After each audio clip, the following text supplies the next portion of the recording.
Canelada. Chegamos, está começando o Canelada aqui na Jovem Pan, em todas as plataformas para você. É fim de ano, um Canelada especial, Campeonato Brasileiro, numa pegada de retrospectiva. Vamos falar do título do Palmeiras, quarto título brasileiro do Palmeiras nos últimos 8 anos.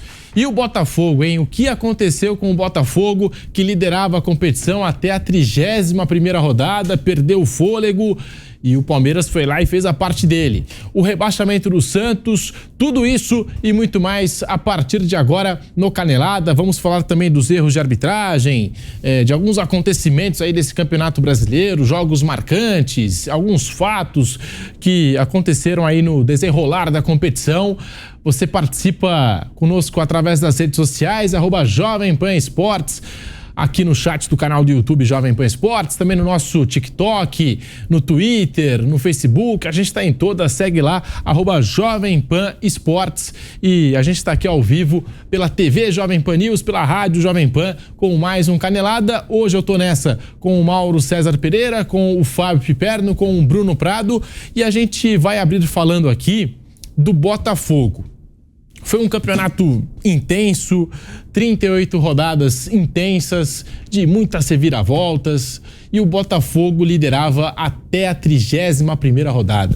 O Palmeiras conseguiu tirar uma diferença de 14 pontos do até então líder Botafogo, que para muitos já era o campeão brasileiro. Que pipocada, né? O Botafogo que teve a faca e o queijo na mão para ser o campeão brasileiro de 2023 e não conseguiu. Fábio Piperno, você que foi muito criticado aí pelos torcedores do Botafogo, né? Por algumas declarações aí, alguns comentários na reta final, mas tá aí. Botafogo que perdeu o fôlego e perdeu o título brasileiro que parecia nas mãos ali do fogão. Piperno, bem-vindo ao Canelada. Tudo bem, Pedrinho? Olha, primeiro que a campanha do Botafogo no primeiro turno foi um negócio absurdo, sensacional, até inexplicável para quem vinha de um 5º lugar no Campeonato Carioca, né? E aí o Botafogo encaixou daquela forma avassaladora e passou para todo mundo, ou pelo menos para muita gente, a impressão de que seria campeão e finalmente sairia da fila. Eu, aliás, embarquei nessa também. Imaginei que a vantagem era tão grande que ninguém teria condição de tirar, até porque os times mais fortes, aqueles que seriam os postulantes aí com mais poder de fogo, Palmeiras, Flamengo, Atlético Mineiro, todo mundo estava não só muito atrás, como enfrentando muitos problemas internos, né? E o Flamengo trocando de técnico, o Atlético Mineiro também, aí o Filipão chegou, o time demorou muito para começar a encaixar, aliás, nos 10 primeiros jogos só ganhou um. Palmeiras teve momentos de irregularidade, especialmente depois da primeira data FIFA de junho. Então, falei, finalmente, dessa vez, Botafogo, né, vai sair dessa fila. Um time que nos últimos 55 anos só conseguiu ganhar um título importante, que foi o Brasileiro de 95. E aí deu tudo errado no final. Para mim, o maior vexame que eu já vi na história de campeonatos de pontos corridos em países relevantes, em países importantes. Claro que a gente vai acabar, discutindo muito aqui sobre o que aconteceu, o que poderia ter provocado isso, se foi culpa de jogador, dirigente, o que acabou dando errado. Mas o fato é que é daquele tipo de vexame que provoca um trauma. Imagina, por exemplo, daqui 2, 3 anos, o ano que vem, o Botafogo está lá liderando o campeonato, faltando 2, 3 rodadas para terminar, a pressão psicológica em cima de jogador, de comissão técnica, isso vai ter um peso. Isso não vai ficar barato e certamente vai ser uma marca aí que o Botafogo vai ter que enfrentar por muito tempo. E só uma correção aqui, porque a gente às vezes confia na cabeça e tal. 31 rodadas na liderança do Campeonato Brasileiro, da 3ª rodada até a 34ª. Tá aí, portanto, Botafogo com mais de 30 rodadas na liderança do Campeonato Brasileiro, 31 rodadas na frente, da 3ª até a 34ª rodada do Brasileirão. Mauro César, bem-vindo ao Canelada da Jovem Pan. O que falar dessa campanha do Botafogo? Colocou expectativa em todo mundo, basicamente todos cravavam, né, o Botafogo com o título do Campeonato Brasileiro, mas acabou não acontecendo, Mauro. Eu acho que essa situação vivida pelo Botafogo, ela pede, né, não só mais atenção ao Botafogo, mas há muita gente, inclusive na imprensa, né? A galera no primeiro turno já apontando o Botafogo campeão. Teve técnico dizendo que o Botafogo já era campeão. Acho que isso assim, é uma espécie de falta de respeito com os pontos corridos, né? Porque o campeonato de pontos corridos é isso e tudo é possível. Né? Tudo é possível. O Botafogo nem precisaria ter uma queda tão vertiginosa para abrir a disputa. Porque os perseguidores do Botafogo, os demais, também não tiveram uma campanha espetacular. A pontuação do campeão foi uma pontuação baixa. Ou seja, o Botafogo ele poderia abrir a possibilidade de disputa com uma queda não tão acentuada, desde que pelo menos, dos perseguidores fizesse uma campanha muito boa no decorrer do campeonato. Ninguém fez. Na verdade, não foi ao contrário do que aconteceu na Inglaterra na temporada passada, que o Arsenal liderava e o City emendou lá 10, 11 vitórias seguidas e acabou ultrapassando, inclusive no confronto direto. O bloco de baixo andou pertinho um do outro o tempo todo ali, né? Fluminense não, mas Palmeiras, Grêmio, Flamengo, Atlético e Bragantino, né? Que depois perdeu o contato na reta final ali, teve uma queda nas últimas rodadas. E o Botafogo é que foi se aproximando dessa turma. Ele foi perdendo e foi ficando mais perto. Então, os demais ganhavam, perdiam, empatavam, e iam tirando uma diferença pouco a pouco. Tanto que chegou todo mundo junto, perto do Botafogo, e todos quase ultrapassaram, né? 4 ultrapassaram o Botafogo, sem fazer muito esforço. Então, assim, eu acho que vale também para a gente repensar um pouco isso, né?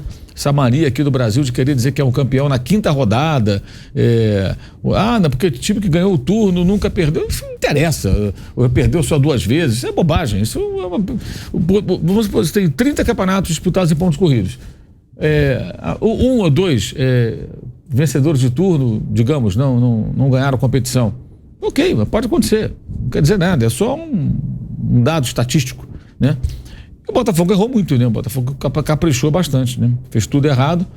E eu acho também que a outra lição que deixa o Botafogo aí é a ingenuidade daqueles que acham que SAF é a solução para tudo. SAF significa o quê? Você não paga dívidas, né? Você deixa as dívidas em grande parte ali numa prateleira. Alguém vem e compra o futebol do clube, ele tem um novo CNPJ, ele é desmembrado do clube original. Esses donos pegam a grana e contratam alguns jogadores, e eles podem fazer bobagem, podem fazer contratação boa, ruim, podem errar na troca de técnico, como qualquer dirigente. E foi o que aconteceu. O Botafogo lá em cima despencou e outros times que são SAF ficaram brigando contra rebaixamento até o final. Caso do Vasco, caso do Cruzeiro, caso do Bahia, o Coritiba, que também virando SAF durante o campeonato, caiu, né? O América, numa situação também parecida, se preparando para ser SAF, caiu. Então a SAF não garante nada. A SAF no Brasil é um bote salva-vidas para quem está morrendo afogado, que não tem nenhuma perspectiva de sair vivo daquilo. É o caso desses clubes todos aí, Cruzeiro, Vasco, Botafogo, especialmente, que foram aí os primeiros, né, dos grandes times aí do Brasil a adotar isso aí, essa estratégia, né? E o Botafogo deu uma lição de uma outra forma, né? Agora, aquela coisa também, né? Eu acho que houve uma certa empáfia também de boa parte da torcida do Botafogo, os jogadores também que não quiseram um técnico. Esses têm que ser muito cobrados. E isso é uma coisa curiosa, né? Que teve uma repercussão muito pequena para a gravidade do fato. Um grupo de jogadores, segundo toda a imprensa que cobria o Botafogo na época, noticiou, né? O grupo chega e fala: não queremos esse técnico, queremos o auxiliar. Cara, isso é surreal, cara. Como pode isso? E o dono vai lá e executa a obra. Não, tudo bem. Rua, manda embora, paga a multa. Auxiliar, agora você vai assumir aqui o time. Por que fizeram isso? Porque alguém pensou, ou todos pensaram, ou muitos pensaram, tá tão fácil, tá tão no papo, que a gente ganha até com o campeonato, até com auxiliar aqui, não precisa muita coisa. Tira esse português aí, Bruno Lage, bota aí o cara que é gente boa, Lúcio Flávio, acabou que não ficou nenhum nem outro. Quer dizer, um festival, um show de horrores, tudo errado. O Botafogo fez muita bobagem durante o campeonato e eu acho que o castigo foi bem merecido, bem merecido. E tinha torcedor do Botafogo, tem vídeo na rede social até disso aí, assim, eu quero ser campeão na rodada tal. Porque é um jogo em casa, o adversário é X, eu gosto desse adversário, traz boas lembranças. Mas como assim, amigo? Você está escolhendo quando vai ser campeão? Cara, o sujeito que pensa assim, que tira onda assim, merece. Teve um outro maluco lá que vocês serviram no 4-3 do Palmeiras. O cara saiu do intervalo, Pepe, no intervalo do jogo. Você viu esse vídeo? O cara saiu do intervalo do jogo. 3-0? Aí grava um vídeo e fala: tô indo embora, tá muito fácil, 3-0, vou pra casa, nem quero ver o resto. Foi 4-3 o jogo, amigo. Quer dizer, os caras não respeitam o futebol, os caras não respeitam o ponto de corrida, não respeitam nada. Então, o sujeito desse merece, né? Vamos falar a verdade, esse papo de o torcedor, depende do torcedor. O torcedor que faz isso, ele merece, ainda vira o bobo, ainda grava vídeo ainda e manda. Como se fosse campeão toda hora. Não, e mandou o vídeo, certamente, durante o jogo, antes da virada. Porque imagino que ele não esperou o final. Esse é louco, né? Ele tão satisfeito de sair do intervalo, e ele tá do lado de fora mesmo. Você vê que ele já foi embora, ele tá do lado externo do estádio Newton Santos, no Engenhão, e o jogo estava em andamento. Estava no intervalo, que ele fala, tá 3-0, tá muito fácil, já ganhamos, vou embora. Teve jogador dando piscadinha também, não teve isso? Teve, jogo do Marlon Freitas, né? Então, aí, cara, eu acho 3-3. Pois é, então tá bom, vai, tá certo. E vale até destacar que, assim, o Botafogo teve essa postura. O Palmeiras, que pra mim já era campeão antes do jogo contra o Cruzeiro, nenhum jogador do Palmeiras comemorou depois do apito final, ou passou pela zona mista, sabe assim, falando, não, já somos campeões, não sei o quê, tudo. Até o Hendrick deu uma declaração falando assim, a gente não sabe, futebol é imprevisível, vai que numa dessas o Atlético Mineiro ganha de 8-0. O Hendrick meteu uma dessa aí na entrevista coletiva, sabe? Esperar o momento que você é campeão pra falar, não, agora sim, agora eu vou comemorar, agora a taça está nas minhas mãos, não tem como mais ninguém tirar essa taça de mim, agora eu vou comemorar. E o Botafogo teve essa empolgação. Será que por conta dos anos aí de jejum, sem título, será que vai um pouco por essa linha, Bruno Prado? Bem-vindo ao Canelada. Olá, Pedro. Pode ser, mas realmente teve algumas coisas, né? O Mauro lembrou bem, algumas coisas que são realmente, assim, bem bizarras, né? Você não precisa ter pressa, calma, é passo a passo, né?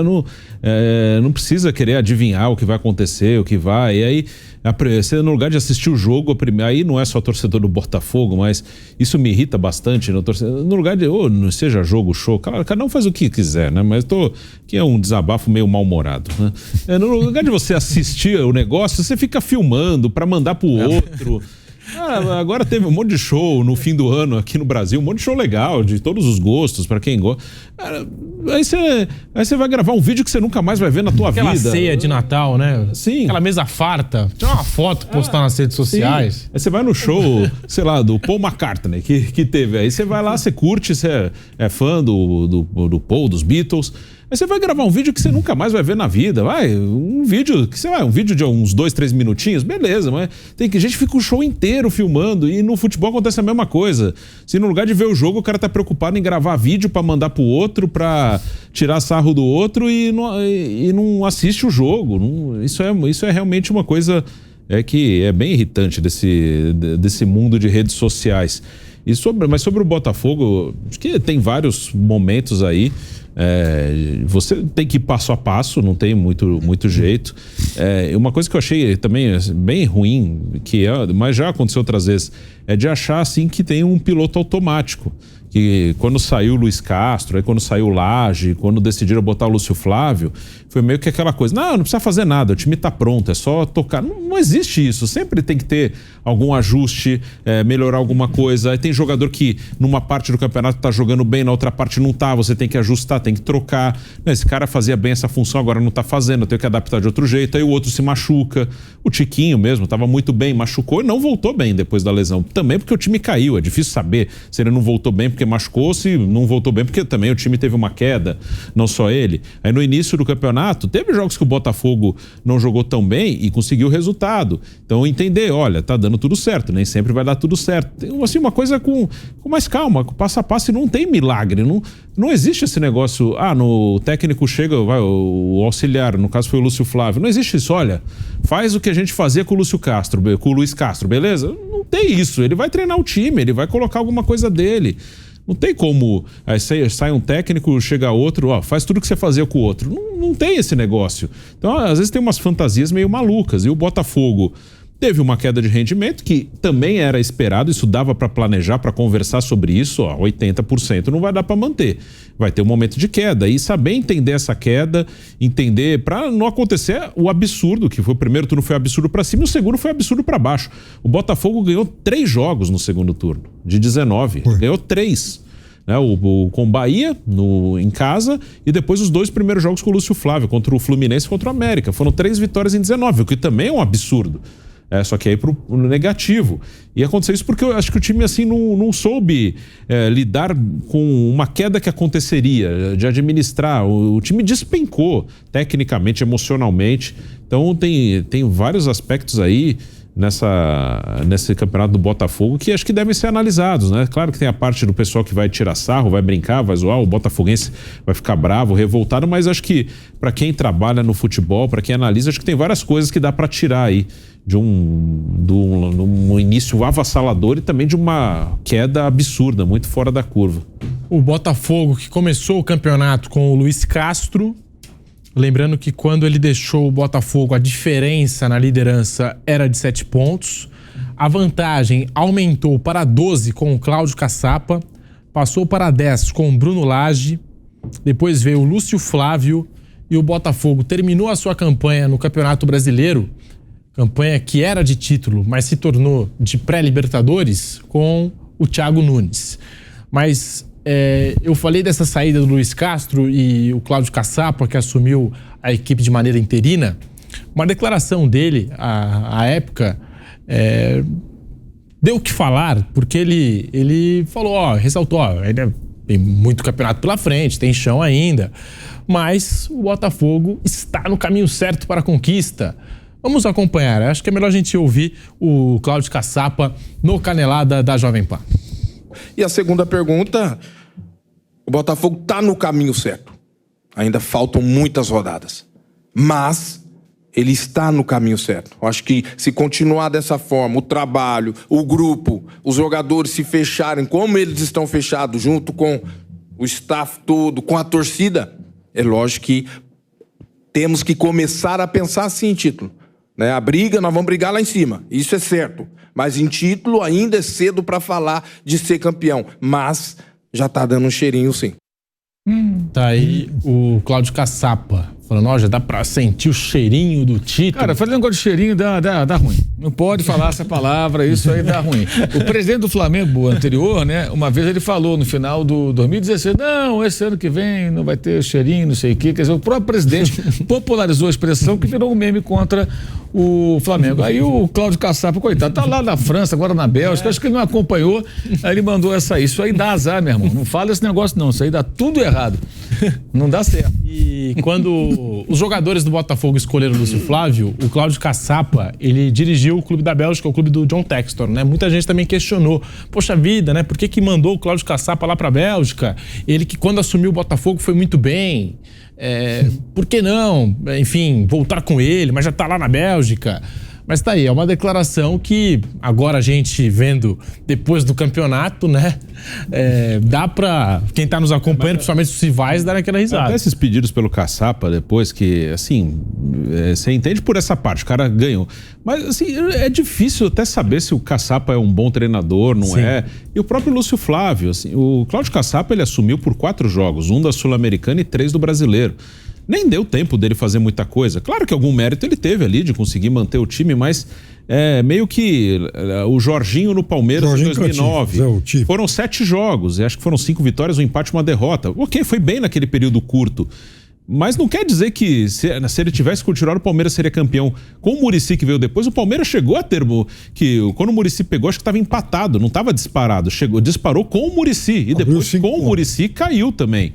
Não dá para saber se o Jorginho ficasse, tanto que, e aí pode ser por várias circunstâncias, o Jorginho não teve assim uma carreira top como treinador. Teve aquele momento com a Portuguesa, que ganhou a Série B, e mais nada que a gente possa lembrar, né? E pode não ser exatamente o motivo, mas ali dava a impressão, não, ele vai ser um cara... E não virou. E o Caçapa também, eu não sei se vai ser. Mas fica aquela coisa, porque ele ganhou, bota aí. Tem o torcedor do Botafogo que fala, né? Mas... tinha que ter colocado o Caçapa. E tem o torcedor do Botafogo que fala assim, mas deixaram também o Luiz Castro sair. Se o Luiz Castro tivesse ficado, o Botafogo teria sido campeão. Também é difícil a gente saber, né? É difícil. E o Lúcio, ele é ruim? Não sei. Sei que ele tá começando agora, não era o ideal para pegar um time que tá brigando para ser campeão? Não. Mas daqui a alguns anos ele pode virar um bom técnico, eu não sei. Mas ele já começa assim com uma marca. Esse cara não serve. Eu acho que também é muito precipitado. Daqui a pouco ele pode conseguir fazer aí um bom trabalho em algum clube. Eu acho que vai muito assim por 3, 4, 5 resultados. E são 2 jovens que estão tentando iniciar a carreira. Não sei se o Caçapa vai ser bom ou se o Lúcio vai ser bom, mas fica muito por 3 ou 4 resultados. Ô Piperno, fala a verdade, eu sei que você gostou da declaração do Cláudio Caçapa naquela altura que o Botafogo estava ali abrindo vantagem. Ele fez a pontuação, né? Importante destacar. Ó, tá muito cedo ainda, tal. Mas aí eu acho que, né? Deu uma empolgadinha também ali, ó, falar em cheirinho de título. Então foi realmente folclórico, engraçado, tal. Talvez ele nem tivesse se ligado nisso, né? Mas o futebol brasileiro esse ano ele ensinou a gente a respeito de um monte de coisas, né? E também ele trouxe algumas novidades. Aqui no Brasil, a gente já tinha visto clube grande demitir técnico por pressão de rede social. Vide o Corinthians com o Silvinho. Agora, a gente aprende que também é possível ter eleição entre os jogadores para escolher o técnico, né? Olha só que coisa democrática no futebol brasileiro. Ó, é o seguinte, jogador do Botafogo, elenco do Botafogo, vota aí em quem que vocês querem para técnico. Ah, puxa vida, então agora vem a gente... gostaria que fosse o Lúcio Flávio. Quer dizer, é um modelo feito para dar errado, né? Como deu. É óbvio que é muito fácil, né? Ser profeta de obra. Pronto, mas assim, o Caçapa, se ele foi um interino que vinha com algum, né, ganhando alguns jogos e tal, e o Botafogo trouxe um técnico que também acabou ficando pouco tempo e não deu certo. Então, talvez a melhor solução quando o Bruno Lage saiu fosse trazer o Caçapa de volta, já que ele é um funcionário de confiança do Textor e tal.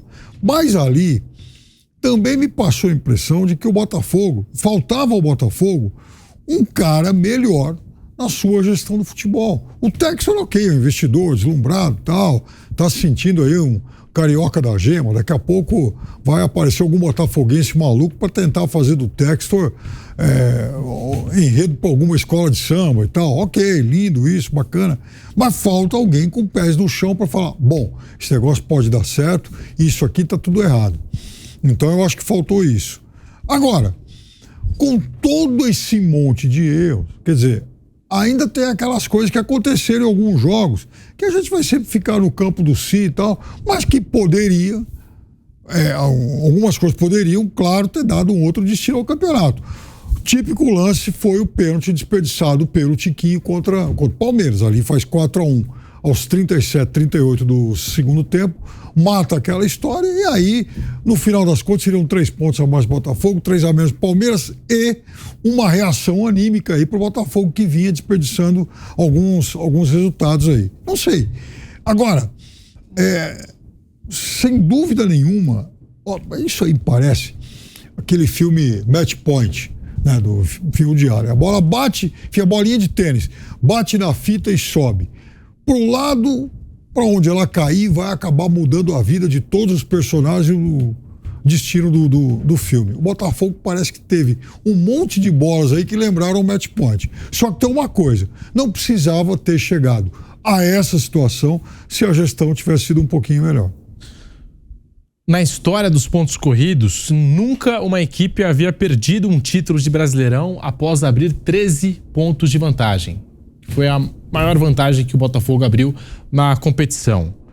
As maiores retomadas haviam sido, no máximo, 11 pontos de diferença, São Paulo de 2008 e o Flamengo de 2009.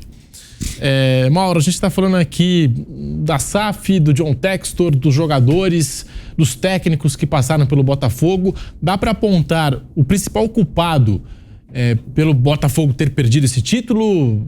Será que a gente coloca esses 3 fatores, os 3 são responsáveis? O que falar aí dessa queda do Botafogo? Eu acho que a responsabilidade está bem compartilhada, mas eu entendo que o John Textor, ele talvez fosse a pessoa mais indicada para evitar que isso acontecesse. De que maneira? Primeiro, porque a relação dele com o Botafogo é diferente, muito diferente da relação do torcedor. O dirigente brasileiro, presidente do clube, vice-presidente, diretor, em geral ele é o quê? Ele, salvo aqueles que são contratados, remunerados, eu digo os dirigentes amadores, né? Eles são torcedores. Então eles têm um histórico ali com o clube, torceram desde criança e tal, é uma situação. O John Textor é um homem de negócios. Ele é um americano que, obviamente, não deve ter acompanhado o Botafogo na sua infância e adolescência e que tomou conhecimento da existência do clube em dado momento e pensou em adquiri-lo quando viu que era uma perspectiva de negócio, ele que tem comprado clubes aí pelo mundo. Então, ele é um cara que ele deveria, ao chegar ao Botafogo, ser uma pessoa totalmente distante de todos os aspectos negativos que o botafoguense carrega com ele muitas vezes. Um deles, o vitimismo, né? Botafogo se vitima a todo instante. Não sei o quê. Porque me roubaram. Porque o juiz e tal. Parece que o mundo está contra o Botafogo. Isso é péssimo. Eu acho isso péssimo. Essa coisa de nunca reconhecer que joga mal, sempre terceirizar a responsabilidade. É muito comum entre botafoguenses. Não todos, claro, mas entre muitos deles. Ele deveria ser o cara botar a bola no chão e falar, opa, alto lá, calma, gente. Mas não. Por exemplo, no jogo dos 4-3 do Palmeiras, ele reclama da arbitragem, né? Alega que a expulsão foi rigorosa, expulsão do Adrielson. Ok. O pênalti também para mim não existiu. O pênalti que o Tiquinho perdeu para mim não foi pênalti. Então muita gente acha que foi, eu acho que não foi. Então dá uma discussão aí. Não era uma situação que você fala assim, claramente a arbitragem operou o Botafogo. Não foi. Lances discutíveis e polêmicos. Eu acho que a arbitragem errou nos dois, a expulsão exagerada e o pênalti que não houve. Mas se a arbitragem estivesse disposta a operar o Botafogo, não daria o pênalti. Simples assim, não dá o pênalti. Segue o jogo. Então é contraditório. E o mais importante, naquele momento ali, os 2 últimos gols do Palmeiras são gols vergonhosos do ponto de vista de quem toma.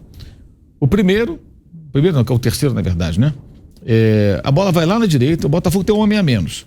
Quando você tem um homem a menos, você perde poder ofensivo, mas você se defende até com mais gente, você vai entrincheirar todo mundo, você está defendendo uma vantagem de um gol nos minutos finais, o jogo está 3-2, o Hendrick tinha acabado de fazer o segundo gol, né?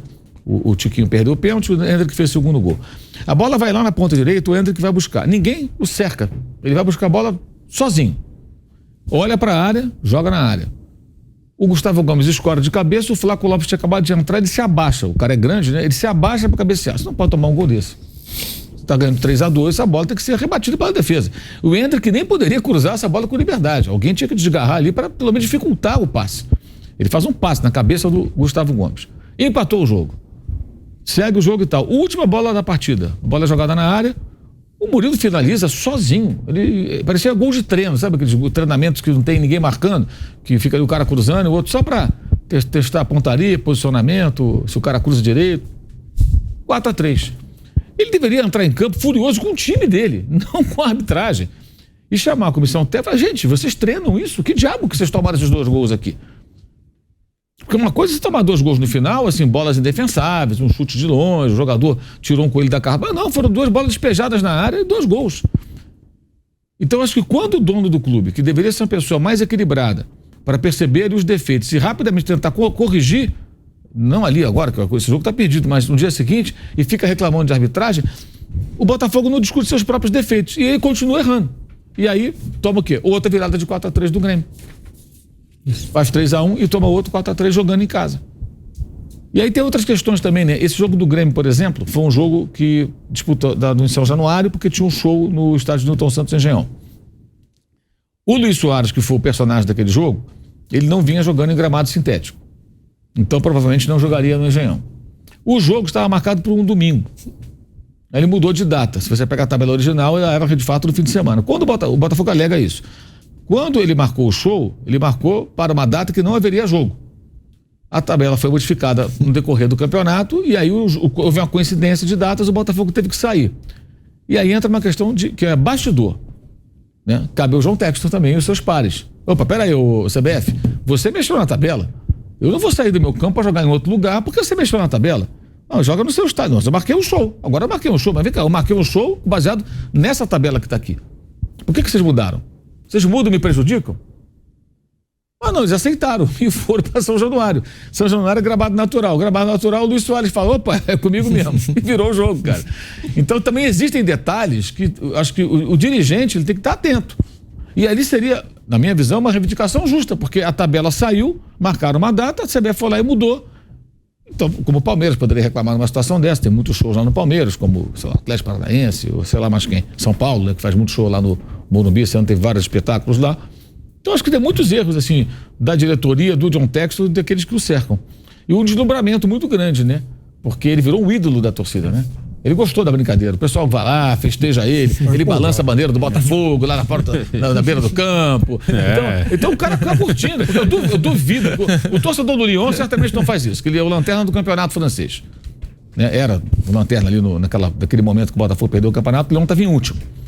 Uma vitória em 14 jogos quando acabou o Brasileiro. Exatamente. Pífio, né? E o Crystal Palace, a torcida do Crystal Palace, ele é acionista do Palace, também não é muito fã do John Textor, também não. Só que no Botafogo ele é um popstar, gente. Então acho que ele se deslumbrou um pouco com isso, talvez, é um homem rico, né? Mas aquilo, o futebol proporciona a pessoas que têm muito dinheiro, fama e às vezes essa reverência toda da torcida. Né? Isso acontece com muita gente, do mundo inteiro. O cara entra no futebol, tem muito dinheiro, a maneira de você ficar conhecido, você ser ídolo de muita gente, vira mesmo, quando as coisas dão certo. E o botafoguense meio que se encantou com o americano, ele com a torcida, e acho que faltou uma visão mais técnica, mais profissional, mais equilibrada.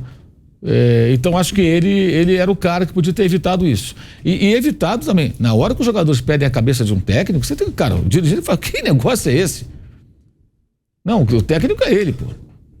Total falta de convicção também, né? Aí dizem que contratou o Bruno Lage porque o Luiz Castro indicou. Não pode ser assim. Tem que contratar um técnico que você conheça. Não porque o outro indicou. Enfim, um festival de erros. Botafogo dá para fazer um livro só de como não competir numa competição de pontos corridos. Até o show da Taylor Swift entrou na campanha do Botafogo, né? Atrapalhou o Botafogo. Teve que mudar para São Januário, como disse o Mauro, né? E aí o Luizito Soares, que não joga grama sintética, foi pro jogo e fez um baita jogo. Para mim, acho que foi dessa campanha toda do Brasileirão 2023, o Soares, na minha concepção, o melhor jogador. Talvez tenha sido o melhor jogo também do Soares no campeonato, né, contra o Botafogo, que estava ali precisando e perdeu aquele jogo de virada. Aliás, o Botafogo terminou o Campeonato Brasileiro num jejum, porque não vence desde o dia 18 de outubro, quando bateu o América Mineiro, o último colocado do Brasileirão. Aí empatou com o Atlético Paranaense, perdeu do Cuiabá, perdeu do Palmeiras, né, na virada 4-3, perdeu do Vasco da Gama 1-0, aí outra virada, essa do Grêmio que a gente citou, empatou com o Bragantino 2-2, empatou com o Fortaleza 2-2, empatou com o Santos, com o Coritiba, com o Cruzeiro e terminou a sua campanha perdendo para o Internacional. Dá para apontar algum culpado, Piperno, nessa queda de produção aí do Botafogo?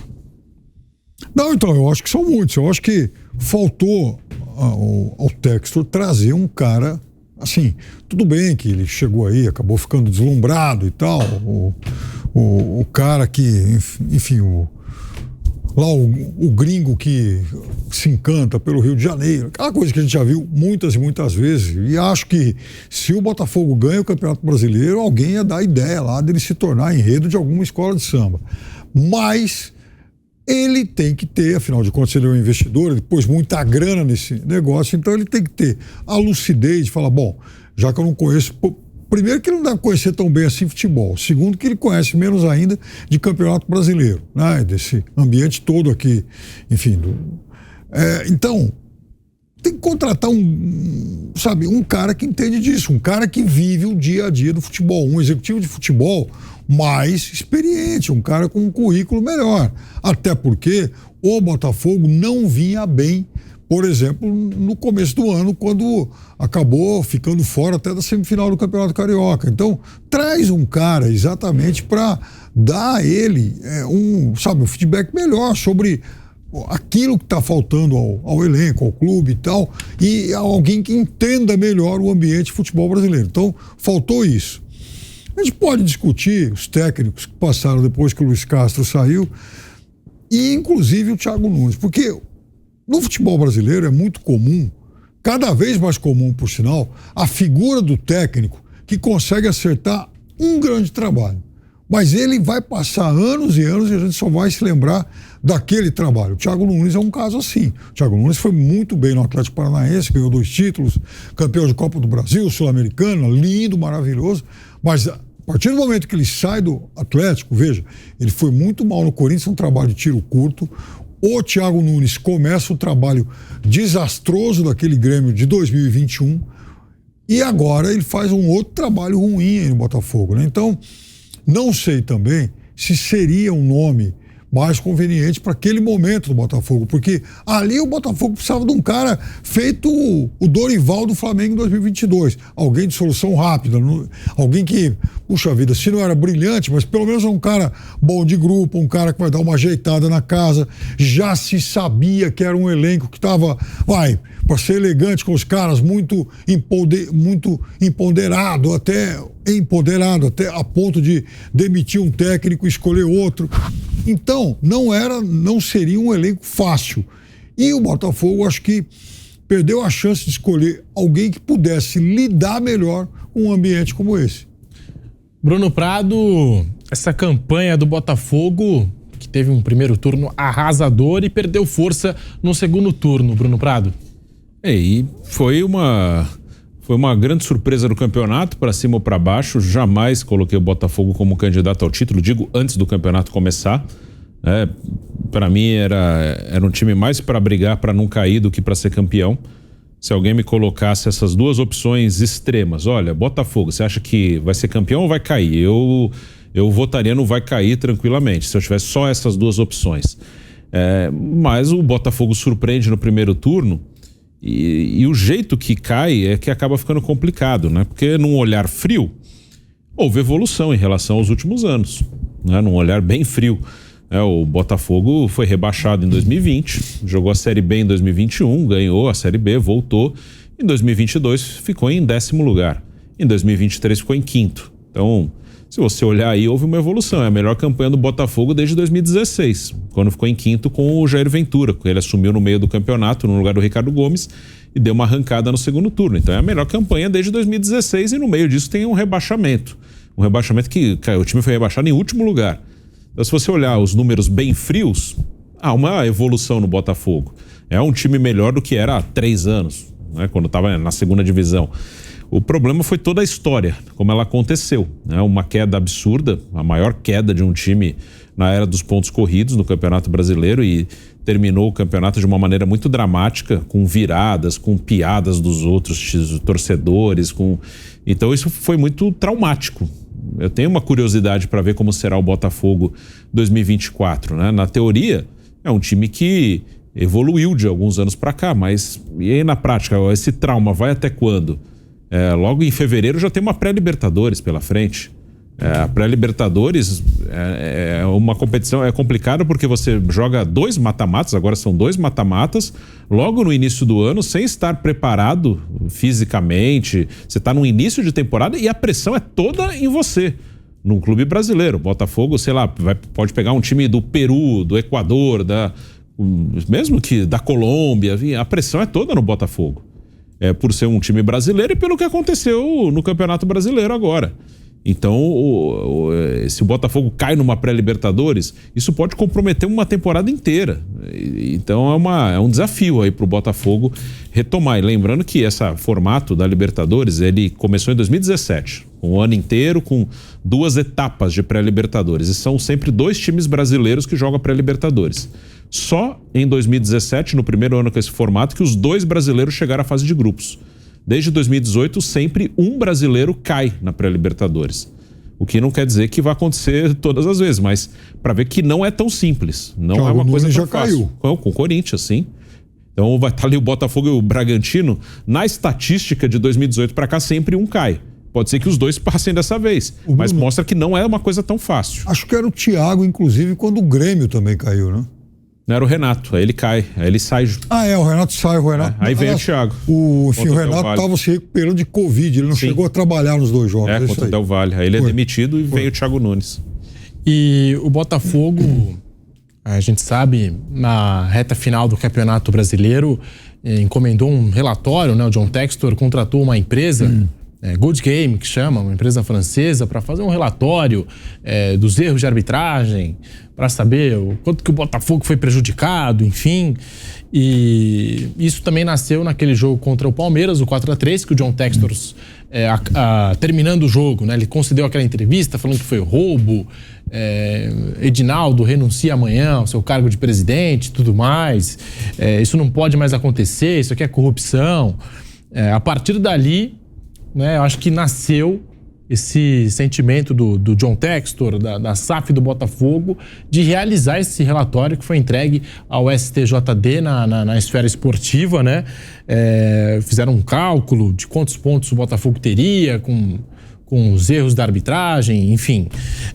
O que falar desse relatório do Botafogo e dessas reclamações do John Textor quanto à arbitragem, Mauro César? Porque quando, somente essa questão da SAF, quando chegou ao futebol brasileiro, e a gente viu vários empresários no Vasco, no Botafogo, no Cruzeiro, enfim, várias e várias equipes que estão nesse processo de se transformar em SAF, a gente falou, não, agora é uma gestão profissional, uma gestão diferente. Mas essa postura, pelo menos, me lembra o que a gente já vê no futebol brasileiro há muito tempo.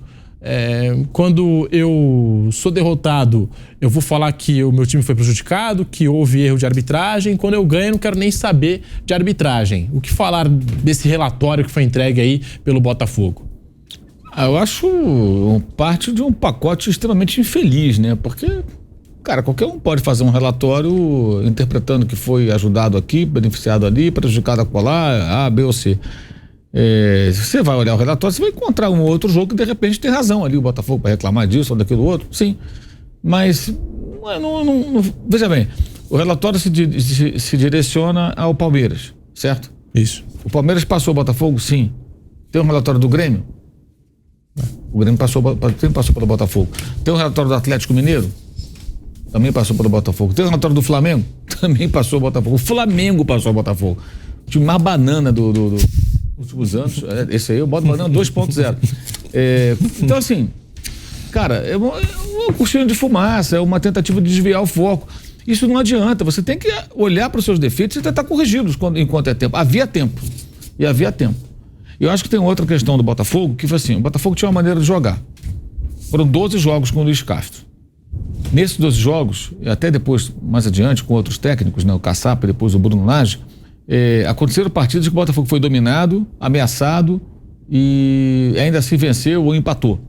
Então tudo estava dando certo. Alguém com o mínimo de visão ali perceberia o seguinte, gente, está tudo dando certo, mas não vai ser assim para sempre. Uma hora a coisa vai virar. O time tinha que ter mais diversidade de jogo. Foi o que tentou o Bruno Lage e não conseguiu fazer. O Luiz Castro, se permanecesse, creio que teria a mesma preocupação em dado momento de tentar mudar. Um grave problema que tinha o Botafogo, o Bruno Lage falou sobre isso muito depois do jogo contra o Cruzeiro, que foi um empate em Belo Horizonte, o Cruzeiro, que é um dos times com maior dificuldade, acho que era o time com mais dificuldade de fazer gol no campeonato, era o Cruzeiro. Uma coisa terrível. E o Cruzeiro não fez o gol porque era o Cruzeiro, porque amassou o Botafogo, criou várias situações de gol. E o Bruno Lage depois, ele começou a falar sobre isso nos coletivos, não tenho tempo de treinar e eu tenho que fazer o time mudar um pouco, temos que ficar mais com a bola. Porque quando você fica com a bola, você está controlando o jogo ali minimamente. Quando você só devolve a bola, o adversário volta e novo ataque. Aí você devolve a bola e outro ataque. Isso acontecia. Aí o Adrielson era genial, zagueiro de seleção. O Perry virou goleiro de seleção. Os elogios por quê? Porque o jogo do Botafogo favorecia esses jogadores. Quando eles estavam bem, eles se destacavam, porque eram muito exigidos. Mas acreditar que esse roteiro ia durar as 38 rodadas, eu acho que é viver um universo paralelo. Então não adiantava aquela história de segue a receita do Luiz Castro. Não é assim. O campeonato exige mudanças ao longo do campeonato. Vamos olhar o Palmeiras, que ganhou o campeonato. Não mudou? Mudou. Em dado momento, ele barrou jogadores, o técnico Abel Ferreira, colocou o Endrick para jogar, mudou o sistema de jogo, mudou o sistema defensivo. Por quê? Não estava bom. Teve 4 derrotas seguidas, não foi? Em dado momento? Então ele teve que mudar. Tem que mudar, não tem jeito. Isso acontece. Olha, quase sempre o Felipão mudou também o maneira de jogar do Atlético. O Atlético não tinha dupla de ataque, depois passou a ter. É normal que o técnico faça alterações ao longo do campeonato, buscando a melhor forma. E o campeonato é tão longo que ele tem fases, né? O agravante, se você é o 10º colocado, Botafogo é 10º, ninguém tá ligando.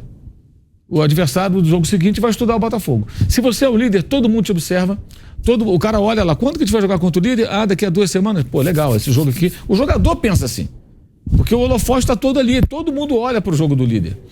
Então o cara do América Mineiro lá, ele fala, se eu jogar bem contra o Botafogo, todo mundo vai perceber, o líder do campeonato, né? Vai que eu jogo bem ali, o goleiro, fechei o gol, o atacante, fiz um gol. Todo mundo vai comentar o meu trabalho. E eu quero aparecer, porque eu quero arrumar um emprego num clube melhor, renovar o contrato aqui onde eu estou, é natural. Então o Botafogo, ele fez tudo fora. Esse documento é apenas mais um elemento que comprova que foi um show de horrores, equívocos em série.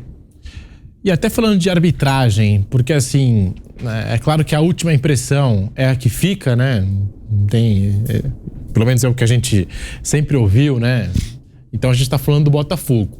Mas em julho, depois daquele Atlético Paranaense 2, Palmeiras 2, depois da não expulsão do Zé Ivaldo, o Palmeiras que começou com essa reclamação mais forte contra a arbitragem. O João Martins falou em sistema. Mas assim, foi uma fala que a gente não pode defender de jeito nenhum, uma fala lamentável do João Martins. Você não pode falar em sistema, ainda mais aquilo que ele falou, que o sistema não quer que o Palmeiras ganhe 2 anos seguidos. O Palmeiras acabou ganhando, né? Pela segunda vez consecutiva o Campeonato Brasileiro. Se a gente recua no tempo, tem o Cruzeiro que foi bicampeão, tem o São Paulo que foi tricampeão brasileiro, então a história também mostra que não é por aí. Mas essa fala do sistema foi originada por um erro gravíssimo de arbitragem e tudo mais. O John Textor, Piperno, ele fez um relatório de vários e vários jogos. Em alguns casos ele tem razão, em outros casos não tem razão. Parece até que incluiu aquele 5-0 do Palmeiras no São Paulo como um jogo que poderia ter tido interferência de arbitragem. O que falar dessas reclamações todas? E já que a gente já está virando o ano, olhando em 2024, o que esperar também da arbitragem no Campeonato Brasileiro? Eu não espero muita coisa, mas quero saber a sua opinião, Piper. Bom, primeiro que eu acho que o Textor mudou o modus operandi disso aí, né? Porque a gente já viu aqui no futebol brasileiro o clube fazer DVD para apontar esse tipo de denúncia, esse tipo de conspiração e tal, né? Eu acho que, por exemplo, o João Martins, ele deveria ganhar o troféu asneira do campeonato, né? Quando ele falou a história lá do sistema e tal, foi uma coisa idiota e até certo ponto leviana. E se o Textor fosse realmente um cara mais atento a isso, ele teria um prato cheio no final do campeonato, que foi o seguinte, um dos piores erros de arbitragem que eu vi nessa temporada foi naquele Palmeiras e São Paulo, jogo de volta na Copa do Brasil, em que o Daronco anula um gol de São Paulo, que foi um negócio que não tinha cabimento, né? Aquele gol que viram lá uma falta fora do lance, tá um negócio absurdo, inexplicável. Bom, o tempo passou e tal, o Daronco continuou errando muito, e o Daronco foi escalado para apitar Cruzeiro e Palmeiras na última rodada, quer dizer, apitar o jogo do time que muito provavelmente, né, seria campeão naquela noite, como de fato foi. Quer dizer, ainda ganhou esse prêmio, né, teve esse bônus todo. Então é o seguinte, eu não espero muita coisa da arbitragem brasileira. Espero só, assim, mais uma vez a confirmação daquela brilhante ironia lá do Barão de Tararé, né, da onde menos se espera, de onde não vai sair nada mesmo. Imagina a arbitragem brasileira ficar boa em algum momento. Nunca foi. Eu também não concordo muito com a história de que tem piorado e tal, né? Porque eu acho que sempre foi ruim, né? A gente, enfim, o torcedor, os mais antigos e tal, brincam até hoje com os erros absurdos, monumentais, que o Armando Marques cometeu lá nos anos 70, a gente está falando de 50 anos atrás, e foi um juiz muito importante, um juiz tecnicamente bom, então que apitou a Copa do Mundo, mas naquela época se comete, por exemplo, ele errou conta de 1-5 em decisão por pênalti, né? Então, erro de arbitragem aqui no futebol brasileiro, a gente sempre viu muitos e os mais grotescos. Eu acho que agora não tem mudado muito. É que com o VAR a gente tinha pelo menos a esperança de que isso pudesse ser atenuado. Mas aí também a galera do VAR é tão competente quanto o juiz, até porque o VAR ele acaba também virando um cabidaço de emprego para juiz ruim. Porque, veja, é mais mercado de trabalho. Então agora no VAR você tem um juiz que em tese ficaria fora da escala do final de semana, então ele vai para o VAR e ganha um cachê, ganha um trocado também, e você tem o juiz aposentado, o ex-árbitro aposentado. Aí ele tem uma sobrevida, volta para o mercado, volta, né, para o foco, ganha lá uma grana a mais. Então, até nisso, o VAR do Brasil ele é muito mal concebido. Vamos acompanhar então aqui, já que a gente está falando de reclamação de arbitragem, uma das reclamações que acabou mexendo com o campeonato a uma certa altura, depois daquele empate do Palmeiras contra o Atlético Paranaense, a fala polêmica do João Martins, soltou o verbo aí. Vamos acompanhar o auxiliar técnico do Abel falando em sistema. Boa tarde. pela saúde mental da Comissão Técnica. Ainda bem que eu sou hoje aqui, porque mais uma vez, e estamos na 13ª jornada, nós entendemos que o futebol brasileiro passam a imagem que é o futebol mais competitivo do mundo, porque ganham vários, mas ganham vários porque muitas vezes não deixam os melhores ganhar, que foi mais uma vez o que se passou hoje. Nós entendemos que é mau para o sistema o Palmeiras ganhar 2 anos seguidos, entendemos isso, mas se virmos em todo o mundo, em toda a Europa, há sempre 2, 3 que ganham sempre, porque são os melhores, trabalham para ser os melhores dia a dia, que é o que nós fazemos, trabalhar para ser os melhores. Não vale a pena amanhã meter o presidente a mostrar frames e a parar a imagem quando lhe dá jeito para justificar incompetência e erros grosseiros que fazem com que quem trabalha mais diariamente e que vai lutar até ao fim, mesmo que não nos deixem, não há problema, nós vamos lutar até ao fim, vamos dar o nosso melhor, que é para isso que somos pagos, é para isso que estamos num clube fantástico, e não nos vão calar. Podemos ser expulsos às vezes que forem precisas, mas o que aconteceu hoje foi uma vergonha, simplesmente uma vergonha. Como é que aos 3 minutos se condiciona um jogo onde está a olhos de todos e depois vem justificar com faltas e faltinhas. Não é por acaso que o Palmeiras é o clube com menos lesões, e este ano está a ser inacreditável as lesões traumáticas, porque passam dos limites das regras do jogo sistematicamente todos os jogos, mas estamos cá para trabalhar, para continuar a trabalhar. Não expulsam um jogador, dá amarelo ao Garcia por tardar uma lateral inacreditável. O Brasil é especialista em perder tempo, por isso é que na Europa não se vê jogos do Brasil, porque muitas vezes parece mais teatro do que futebol, e dá amarelo ao Garcia injustificavelmente, depois de um penalti muito bem marcado, que ele não viu, não sei, deve estar cansado, notou-se o jogo, a falta de preparação física, um penalti muito bem marcado, amarelo muito bem dado, mas condicionou na primeira parte com aquele amarelo ridículo, que só no Brasil é que acontece. E é por acaso que este futebol lá fora tem pouca credibilidade, e não é por falta de qualidade dos jogadores, é por falta de transparência neste futebol, e escusam de mandar areia para os olhos, podem-nos continuar a expulsar, porque nós vamos lutar até à última gota de suor pelo bem do futebol e pelo bem do Palmeiras, que é para isso que nos pagam. E a pouco mais tenho a dizer, tenho que agradecer aos meus jogadores que no meio disto tudo fizeram uma excelente partida. O jogo ia ficar 2-1, mas continuava 11-11, íamos continuar equilibrados, mesmo com o problema do Rony, como falou. Nós poderíamos ter feito uma substituição, mas depois de 10 jogadores tínhamos de tomar decisões, e infelizmente o Rony teve esse problema e tínhamos que apressar a organização da equipa, e está a olhos vistos, e escusam de continuar a mandar areia para os olhos, porque nós vamos continuar aqui a dizer as verdades, e podem nos expulsar, porque qualquer uma pessoa que estivesse lá fora no nosso lugar se sentia revoltado por uma condicionante tal que eles até se riem para nós, e é revoltante. E não é por acaso que nós, porque temos uma coisa que é uma vontade muito grande de ganhar e de ser melhores e de fazer o que for preciso para a nossa equipa ser melhor e mais forte, mas contra este sistema é muito difícil, mas vamos continuar a dar o nosso melhor.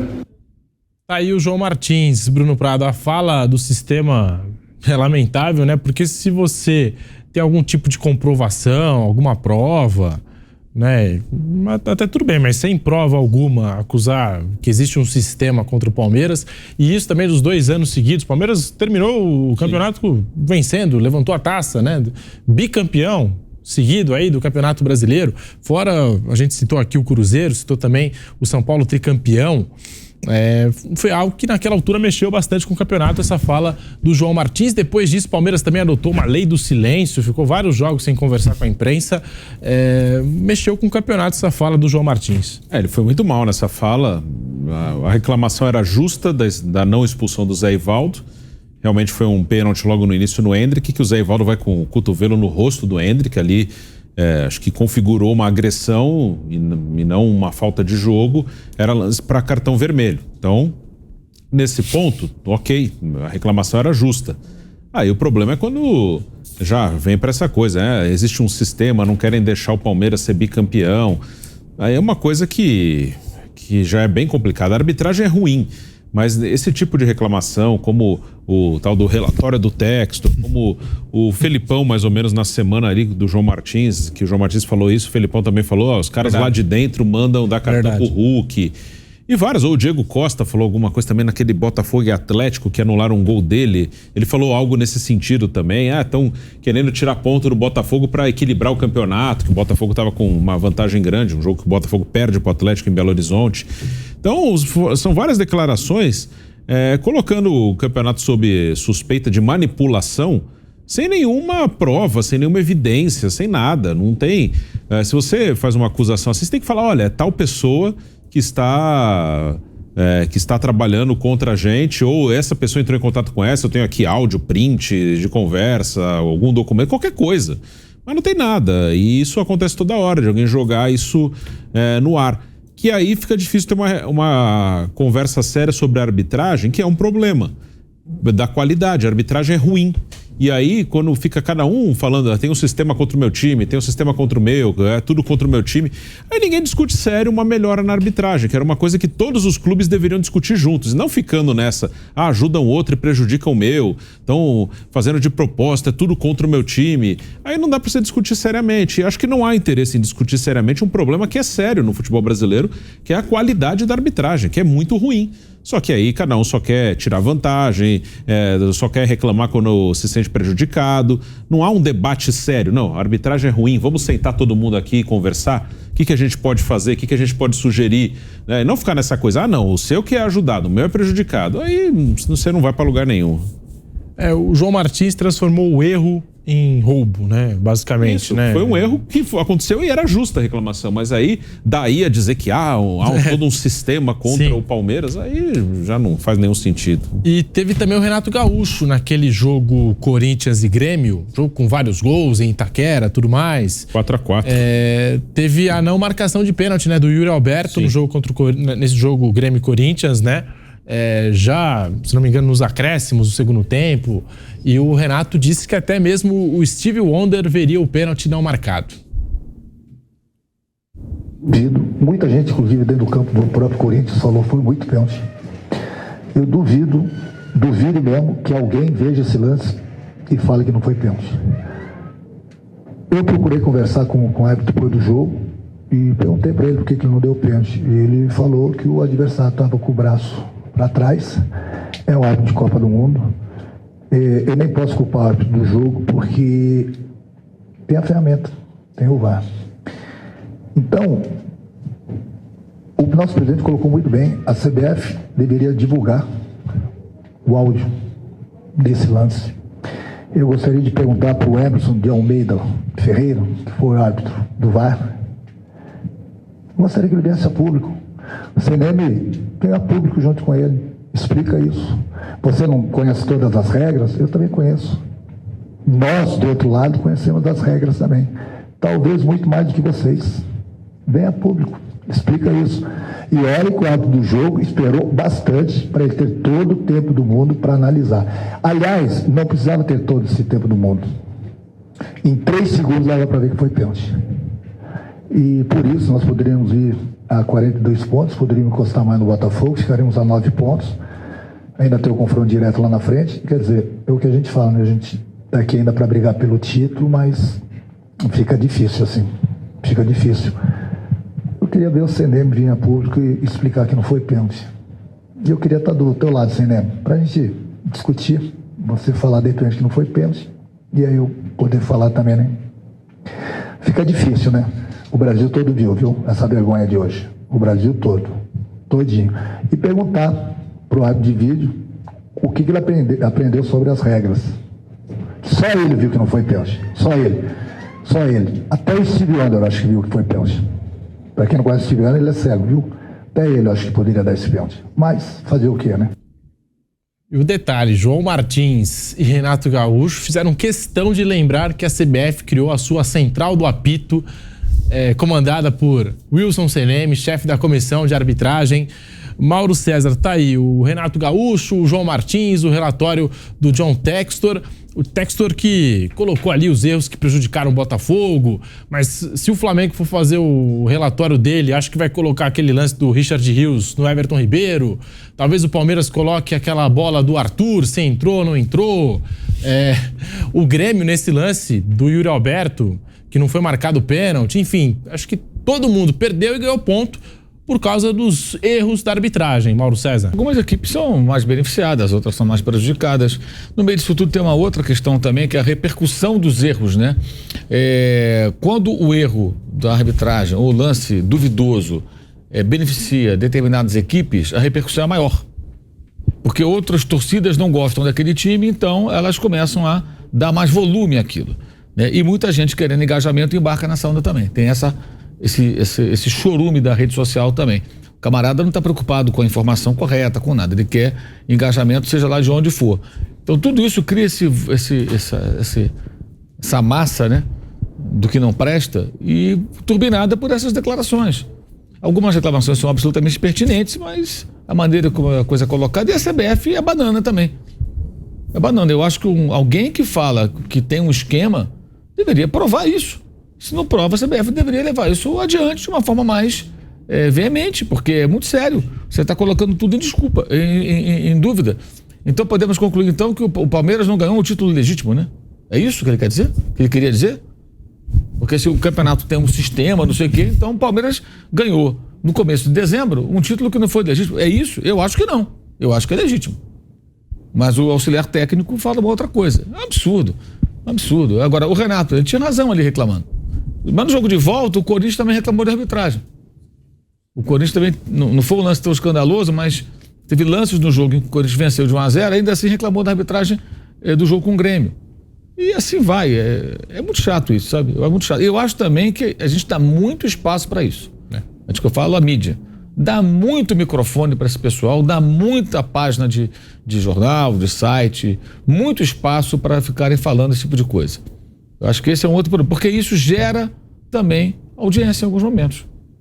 As coisas ruins também geram audiência. Então, a gente também não colabora muito não, sabe? E o árbitro, ele quer aparecer, né? Ele quer aparecer. A gente vê em todos os jogos do Campeonato Brasileiro, o árbitro falando de maneira, às vezes, batendo papo com os jogadores, marcando todas as faltas possíveis, enfim, atrasando o jogo, e às vezes o jogador gestual, se aproveita, né, da nossa arbitragem para poder ganhar tempo, fazer aquela cera, se jogar no chão, parar o jogo, e o árbitro também aparecendo no meio de tudo isso. Se fala muito do árbitro aqui no futebol brasileiro, e o Bruno até estava comentando em um dos nossos programas, concordo com o Bruno, o árbitro não deveria aparecer. O Vanderlei Nogueira até falou, tinha que colocar uma máscara no árbitro, né? Não sabia nem quem é. Não sabia nem quem é. Passar despercebido mesmo, né? E essas falas também atrapalham bastante o campeonato, a competição de sistema e tudo mais. Enfim, vamos virar a página no Canelada, vamos falar do que foi o Campeonato Brasileiro do Flamengo. O Flamengo que começa o ano, a temporada com o Vitor Pereira, depois Sampaoli e fecha com o Tite. E acho que um caso emblemático aí da campanha do Flamengo, um episódio que mexeu mesmo, foi aquela agressão do preparador físico da comissão técnica do São Paulo ao Pedro. Parecia que as coisas estavam se encaixando ali, de repente o jogo em Belo Horizonte, a agressão, e tudo passou a mudar no Flamengo do Sampaoli. Mauro César, essa campanha do Flamengo no Campeonato Brasileiro, e se você acha que essa agressão mexeu com o restante da temporada da equipe rubro-negra? Uma temporada ridícula, né? E esse episódio evidentemente mexeu. Eu acho que foi mais um dos equívocos dos dirigentes, porque o soco do preparador no Pedro, ele acontece num período que o time vinha bem, tinha acabado de vencer o Atlético Mineiro em Belo Horizonte, no meio de semana venceram o Grêmio pela Copa do Brasil em Porto Alegre, e era uma derrota feia, 4-0 para o Red Bull Bragantino, mas era uma derrota em 20 jogos. Então havia uma expectativa positiva, parecia que o trabalho do técnico Sampaoli naquele momento decolaria. E estava de fato em crescimento. Alguns dos 20 jogos não foram bons e tal, teve empate com o Cruzeiro em casa, o Cruzeiro vindo da Série B e tal, mas tinha ali um saldo positivo. Só que, assim, depois a gente foi descobrir um pouco do bastidor, que na época ninguém estava falando sobre isso, que já havia um desgaste do Sampaoli com os jogadores, com parte do elenco. E esse episódio do Pedro teria sido, não a primeira vez, contra o Alcas, né? O jogador também teria parado de aquecer, o preparador físico ficou na bronca, aí isso se repete contra o Atlético Mineiro, e ele vai lá para tomar satisfações, falar alguma coisa pro Pedro no vestiário, há um desentendimento e ele agride o jogador. E quando você agride o jogador, evidentemente você perde completamente a razão. O cara foi para violência e obviamente foi desligado do clube. Eu acho que aí os dirigentes não conseguiram juntar as peças, porque nós aqui fora não sabíamos disso. Isso não tinha vazado ainda, mas quem está lá dentro tem que saber. Quem está lá dentro tem que saber que o jogador A, B, C, D e jogadores importantes não cruzavam os bigodes com o técnico Sampaoli, que já se sabia de outros trabalhos dele no Brasil e fora. É um cara que não dialoga com os jogadores, é um cara que tem um jeito muito peculiar de comandar a sua equipe. Então, juntando tudo ali, bem, já tem um desgaste. O cara era o braço direito dele, era companheiro dele de trabalho há mais de 20 anos. Agride um jogador, acabou, não tem mais jeito. Não tem mais jeito. E eles acreditaram que sim. Se ele tivesse uma ótima relação com os jogadores, talvez até pudesse funcionar. Não, o Sampaoli é sensacional, esse maluco aí que agrediu. Não vamos brigar com o professor por causa do doido lá. O doido bateu no jogador. Mas não era isso. Então, quando você junta as duas partes aí da história, um desgaste de parte do elenco e os jogadores importantes entre eles, com o técnico e o auxiliar direto dele, preparador físico, o braço direito dele bate no jogador, acabou. Os jogadores nem ficaram tão do lado do Pedro, não. Havia ali uns probleminhas internos. Esse bastidor é importante com relação ao Pedro, porque o Pedro andava reclamando muito, alguns jogadores achavam que ele não estava se empenhando tanto. Então, mas quando há uma situação como essa, é até uma espécie de uma posição coletiva meio que institucional. A gente não pode aceitar que alguém bata em um de nós aqui. Então a gente tem que... E aí acabou. Aí não tinha mais jeito. Ainda insistiram com o Sampaoli, insistiram. Evidentemente não deu certo. Ele também não se ajudava, né? Cometeu muitos erros de escalação, estratégia. Final da Copa do Brasil, do Rio de Janeiro, o jogo de ida, ele fez uma escalação, ele colocou em campo a escalação totalmente equivocada. Mas ali foi um divisor de águas. Se havia alguma possibilidade de funcionar, apesar dessas diferenças internas, ali deixou de existir. Mas o problema que vem do Flamengo não é o Sampaoli nem o soco. É o que leva a essa condição. Que é um elenco empoderado, que já em outras situações já teve comportamento em campo indolente, que gerou queda de treinadores. Aconteceu isso com o Paulo Souza, com o Vitor Pereira. Alguns jogos assim que você vê que aquilo não tem explicação. O 4-1 Fluminense no final do Carioca não tem explicação. O que é aquilo? O comportamento é aquele. E o último jogo do ano contra o São Paulo no Morumbi. Que atuação é aquela? Aquilo é competir? Aquilo é jogar um jogo. E um jogo que valia a vaga na Libertadores, na fase de grupos. Porque se o Botafogo vencesse, o Flamengo não iria para a fase para eliminar. Então, o jogo valia muito para o Flamengo. Para o São Paulo valia mais nada. O São Paulo estava jogando um amistoso ali. O Flamengo valia. Isso 3 dias depois de festejarem no Maracanã a despedida do Rodrigo Caio e do Felipe Luiz, enquanto naquele momento o Palmeiras acabava com todas as chances de o Flamengo ser campeão. E os caras estavam festejando o quê? Para eles, ou para parte deles, é mais importante festejar o amigo que está indo embora do que o resultado esportivo do time. Então é isso, é um grupo de jogadores empoderado com o patrocínio de Marcos Braz e Rodolfo Landim, que permitiram que isso acontecesse e tiveram a oportunidade de mudar o rumo da história. Não com esse do Sampaoli, porque ali o Sampaoli ficou enfraquecido pela atitude do seu auxiliar, do seu preparador físico, aliás. Mas em outros momentos, não. Especialmente no episódio do Vitor Pereira, que com erros e acertos, não foi ele o responsável maior pelos 4-1 do Fluminense na final do Carioca. Estava 2-0 pro Flamengo na final. Placar agregado. Vitória do primeiro jogo. Você toma 4 gols, chegou a estar 4-0 no segundo jogo. O que é aquilo? Aí você faz o quê? Manda o técnico embora, o cara pegou a multa pesada, vai embora com o dinheiro dele, vai cuidar da sogra, cuidar da vida dele, do que ele bem entender, e os jogadores continuam ali poderosos, fazem o que eles querem. E agora esse ano já saíram mais alguns, mas eu acho que isso não muda, porque à medida que entram novos atletas e percebe que esse ambiente, ele nunca se renova por completo. O Flamengo que teve esse caso de agressão no vestiário, Bruno e Piperno, e ainda teve um outro caso, né? Num dia de semana à tarde, assim, de repente saiu a notícia de que o Marcos Braz acabou com um torcedor num shopping. Enfim, todo mundo vai lembrar desse acontecimento, né? Depois foi pra justiça, enfim, essa agressão do Marcos Braz ao torcedor, enfim, o torcedor disse que o Marcos Braz agrediu ele, o Marcos Braz acusa o torcedor, mas enfim, é um termômetro do que foi esse ano, talvez, do Flamengo. Gerson e Varela. Teve Gerson e Varela também, muito bem lembrado. Pois é, outro caso dentro do clube. Esse caso do Marcos Braz fora do Flamengo. Mas o caso do Pedro e o preparador físico, Gerson, Varela, o ano do Flamengo não foi fácil. Não foi. Essas questões aí de agressão, de briga, acabam ilustrando algumas coisas, né? A gente nunca sabe todos os detalhes, Mas o ano foi ruim no campo e fora de campo também bem bagunçado, né? Muitas trocas de técnico, esses problemas aí de agressão, de briga, muitos jogadores importantes abaixo do que podem jogar e um Flamengo que acabou ficando sem identidade, né? Você tem 3 treinadores no mesmo ano e treinadores diferentes. O Tite pro Sampaoli tem uma diferença bem grande ali, né? Na maneira de jogar. Um ano muito ruim do Gabigol, né? Um jogador histórico do Flamengo, importante, artilheiro, fez um ano muito ruim e eu tenho essa dúvida.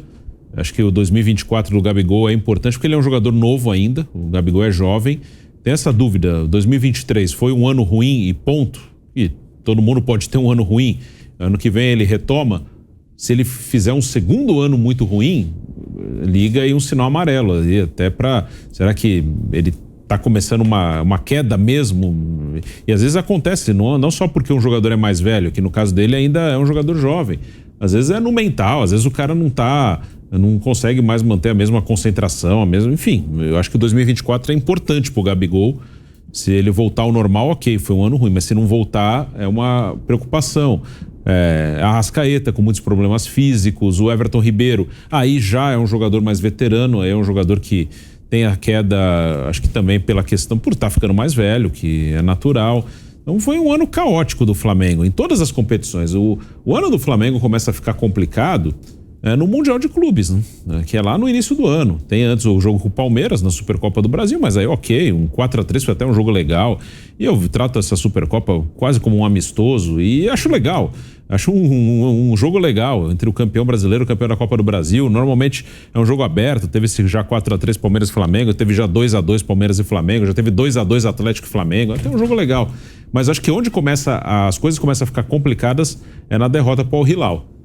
No Mundial de Clubes, e ali já começa o Vitor Pereira, acho que já começa a ter muita dificuldade era um trabalho que estava começando e talvez tenha acabado ali, né? Porque dali para frente só se ele fizesse algo muito extraordinário para ele conseguir ter sossego para trabalhar, e aí começa uma sequência de troca de técnico e de jogador, caindo de produção, jogador contestado. Então foi um ano caótico. Acho que o 4º lugar, o Flamengo em certo momento chegou a sonhar com o título, né, com a queda no Botafogo, depois daquela vitória de 3-0 contra o Palmeiras, mas não era um ano para título brasileiro do Flamengo, não. E só para completar, né, eu falei do 3-0 pro Palmeiras, lembrei, chegou a ter jogos bons, esse 3-0, aqui o 2-1 contra o Atlético no jogo que o Pedro foi agredido, no 2-0 com o Grêmio na Copa do Brasil, o primeiro jogo da final do Carioca mesmo com o Fluminense, mas nunca foi regular. Um ou outro jogo esporádico, mas não teve uma regularidade.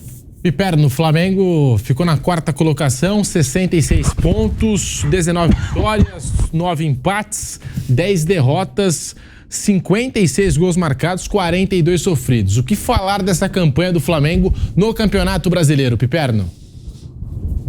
Olha, até antes do Campeonato Brasileiro, se a gente pensar na temporada toda, o Flamengo teve esse ano 7 chances de título. Carioca, Supercopa, Recopa, Mundial e as 3 competições aí do segundo semestre, né? Libertadores, Brasileiro e também a Copa do Brasil. O Bruno falou de alguns momentos pontuais em que o Flamengo foi bem e, de fato, várias vezes no ano eu tive assim, a sensação de que o Flamengo poderia embalar por conta de algum recorte assim que tivesse pelo menos sinalizado com alguma mudança, né? Então, por exemplo, o Mauro citou as finais do Campeonato Carioca. No primeiro jogo, o Vitor Pereira faz algumas mudanças. Eu acho que naquele dia talvez ele tenha tido a melhor atuação dele enquanto técnico. Exatamente. Pois é, e o time jogou bem. Pô. É o jogo que o Gabigol chega na zona mista no final e fala: agora eu quero disputar a posição de centroavante. Foi. Ou seja, né, momento de vitória, ao invés de pensar no grupo, ele pensa nele, no ego dele. Olha, eu estava na reserva porque eu agora quero disputar a posição. Na verdade, foi, sabe, é isso. E no jogo seguinte, aconteceu aquilo que aconteceu. A culpa, será que é tão grande assim a culpa do técnico? E o Vitor Pereira, olha, assim, eu tô muito desconfiado de que o Vitor Pereira foi um pouco subestimado aqui no futebol brasileiro, porque olha a campanha que o Corinthians fez esse ano e a campanha do Corinthians em 2022. E no Flamengo eu tinha visto, assim, alguns recortes, alguns momentos em que fala, pô, isso aqui agora tá ganhando o cara de um time. E ele fez mexidas, né? Bom, claro, você pega o Campeonato Carioca, porque tem uma coisa maluca aqui no Brasil também, né? Muita gente acha que, pô, campeonato estadual é o que menos vale, então aqui a gente libera pro técnico fazer experiência, testar jogador que tá chegando, o cara acabou de ser contratado, o outro tá mais velho, a gente não sabe se vai dar conta do resto da temporada, então vamos resolver tudo isso aqui no Campeonato Carioca, aí, no Campeonato Estadual. Vale para qualquer estado. Aí o técnico vai lá, começa a mexer. Troca aqui, né? Aí perde um jogo aqui, tropeça num time pequeno, mas fala, bom, pera lá, ainda tá naquela fase de experiência. Né? Pô, toma 3, 4 cacetadas, esse cara não serve mais, é a maior anta do mundo, esse cara... E assim, eu acho que a gente perde boas oportunidades por supervalorizar um campeonato que na prática deveria ser essa espécie de laboratório para o time depois preparar bem para aquilo que vem de fato é de relevante, né? O São Paulo teve um ano, eu acho até que o Dorival era o técnico. Sim. São Paulo começa o ano e fala, não, nesse primeiro jogo nós vamos lançar a molecada porque a gente quer testar todo mundo aí e tal, né? E deixa o elenco principal treinar. Muito bem. O São Paulo perde um jogo pro São Bento em Sorocaba, tropeça no jogo seguinte no Morumbi, no terceiro jogo volta todo mundo, não tem mais... Dorival falou sobre isso recentemente, quando perguntaram se ele faria isso em 2024. Falou, não, eu já vi que não dá. Ele citou, quando na outra passagem minha aqui, perdi o primeiro jogo pro São Bento, já virou um inferno. Então, teve que o Regis fez uma partidaça contra o São Paulo, né? Então, assim, esses trabalhos acabam morrendo muito cedo e eu acho que depois do prejuízo do clube, mas... depois disso, eu acho que assim, o Sampaoli, a gente sabe como é o pacote Sampaoli, o combo que ele traz aí. Também eu acho que ocorreram alguns momentos em que o Flamengo deu muita esperança de reação, de se tornar um grande time. Esses jogos aí que o Bruno citou, o Flamengo jogou de fato muito bem. Agora, é aquela coisa, eu acho que tem assim... Parece que tem algumas estrelas aqui no futebol brasileiro, alguns caras em alguns clubes que tem um espaço cativo e ai do técnico se for realmente se ousar, pelo menos colocar em dúvida a titularidade ou não do cara, né? Eu acho que a situação vai ficar muito ruim para ele. O São Paulo, eu acho que caiu por um excesso de inquietação do trabalho dele, o caso do preparador físico também. Eu acho que às vezes ele podia ter dado uma sequência maior, algumas coisas que estavam dando certo, mas também eu acho que nesse elenco do Flamengo, se trouxesse o Guardiola, eu acho que o Guardiola ia realmente ter muita dificuldade, porque, mexer com umas madonas aí que tem espaço cativo, não é um negócio fácil para técnico nenhum do mundo. E no final chegou o Tite, Mauro, a gente estava falando do jogo contra o Atlético no primeiro turno, que teve o caso da agressão do preparador físico, e no segundo turno a vitória do Galo por 3-0 no Maracanã contra o Flamengo, basicamente tira o Flamengo ali da briga do título, né? Mexeu muito com o time do Flamengo, essa derrota por 3-0. O Tite perdeu 4 jogos, né? Eu acho que o jogo que ele teve a maior responsabilidade foi esse aí do Atlético. Ele foi bem mal nesse jogo, na escalação, escalou o Bruno Henrique sem merecer, tirando o Luiz Araújo, ali claramente escalou pelo nome. E o Filipão foi bem melhor que ele nessa noite, tomou 3-0 e tem ali as digitais do Tite nessa derrota. Agora, você vê, terminou o ano com um técnico tentando entender em que ambiente ele está inserido, quais são os jogadores, para tentar corrigir para o começo do outro ano. E o ano anterior termina como, né? 2022. Os jogadores queriam mais dias de férias. Tinha a Copa do Mundo, era a chance de voltar mais cedo, e eles queriam mais dias de férias. A comissão técnica, que era encabeçada por Dorival Júnior, a resposta na época interna foi: não, pra gente tá tudo bem. Cara, quando o técnico fala também que tá tudo bem não, peraí. Ele imaginava que fosse continuar naquele momento, né? Aí basta um dirigente, opa, tranquilo e tal. Eles voltaram dia 26. Se voltassem no dia certo, 12 dias para trás, dia 14, certo? Então, do dia 14 até o dia 31, se você tirar aí Natal, Ano Novo, eles teriam as folgas normais, de uma folga por semana, teriam uns 10, 11 dias aí de trabalho. Imagino que em 10, 11 dias, sem o Vitor Pereira, que estava sendo contratado, mas só poderia assumir no dia 2 de janeiro, porque ele tinha contrato com o Corinthians, isso inviabilizaria que um auxiliar dele trabalhasse com jogadores, que a preparação física começasse a atuar, que todos os exames médicos que são de praxe na volta de um período de férias fossem realizados. E aí, quando o Vitor Pereira chegasse no dia 2, ele ia encontrar o quê? Todo mundo testado, examinado, treinado fisicamente, até com alguns trabalhos com bola começando, que ele poderia passar para auxiliar. Ó, faça esse tipo de atividade. Ele não podia trabalhar lá dentro, mas é lógico que ele poderia chegar para um auxiliar dele e falar, ó, faça isso, isso, isso. Mas não, quando ele chega no dia 2, eles voltaram no dia 26. Pô, 26, logo depois do Natal, todo mundo enfaixado. Aí vem 31, primeiro. Não teve nada, gente. 3, 4 dias. É a mesma coisa que nada. A culpa não foi do Vitor Pereira, isso aí. Aí rapidamente o quê? Supercopa, que foi antecipada. Que ia ter Mundial. Não, a Supercopa foi puxada para antes por conta do Mundial, né? Aí o Flamengo vai jogar a Supercopa. Ok, aquele jogo ali foi até 4-3, os times estão se ajustando e tal, podia acontecer qualquer coisa ali. Aí vai para o Mundial, o time totalmente despreparado. O técnico conhecendo os jogadores. Assim, tudo errado. Aí perde já para o Al-Hilal, fica fora. Segue e vai jogar a Recopa. Perde o jogo lá pro Del Valle, na altitude, por 1 gol. Aí ele monta bem o time no Maracanã. O Flamengo era para ter vencido aquele jogo no tempo normal por uns 2 ou 3.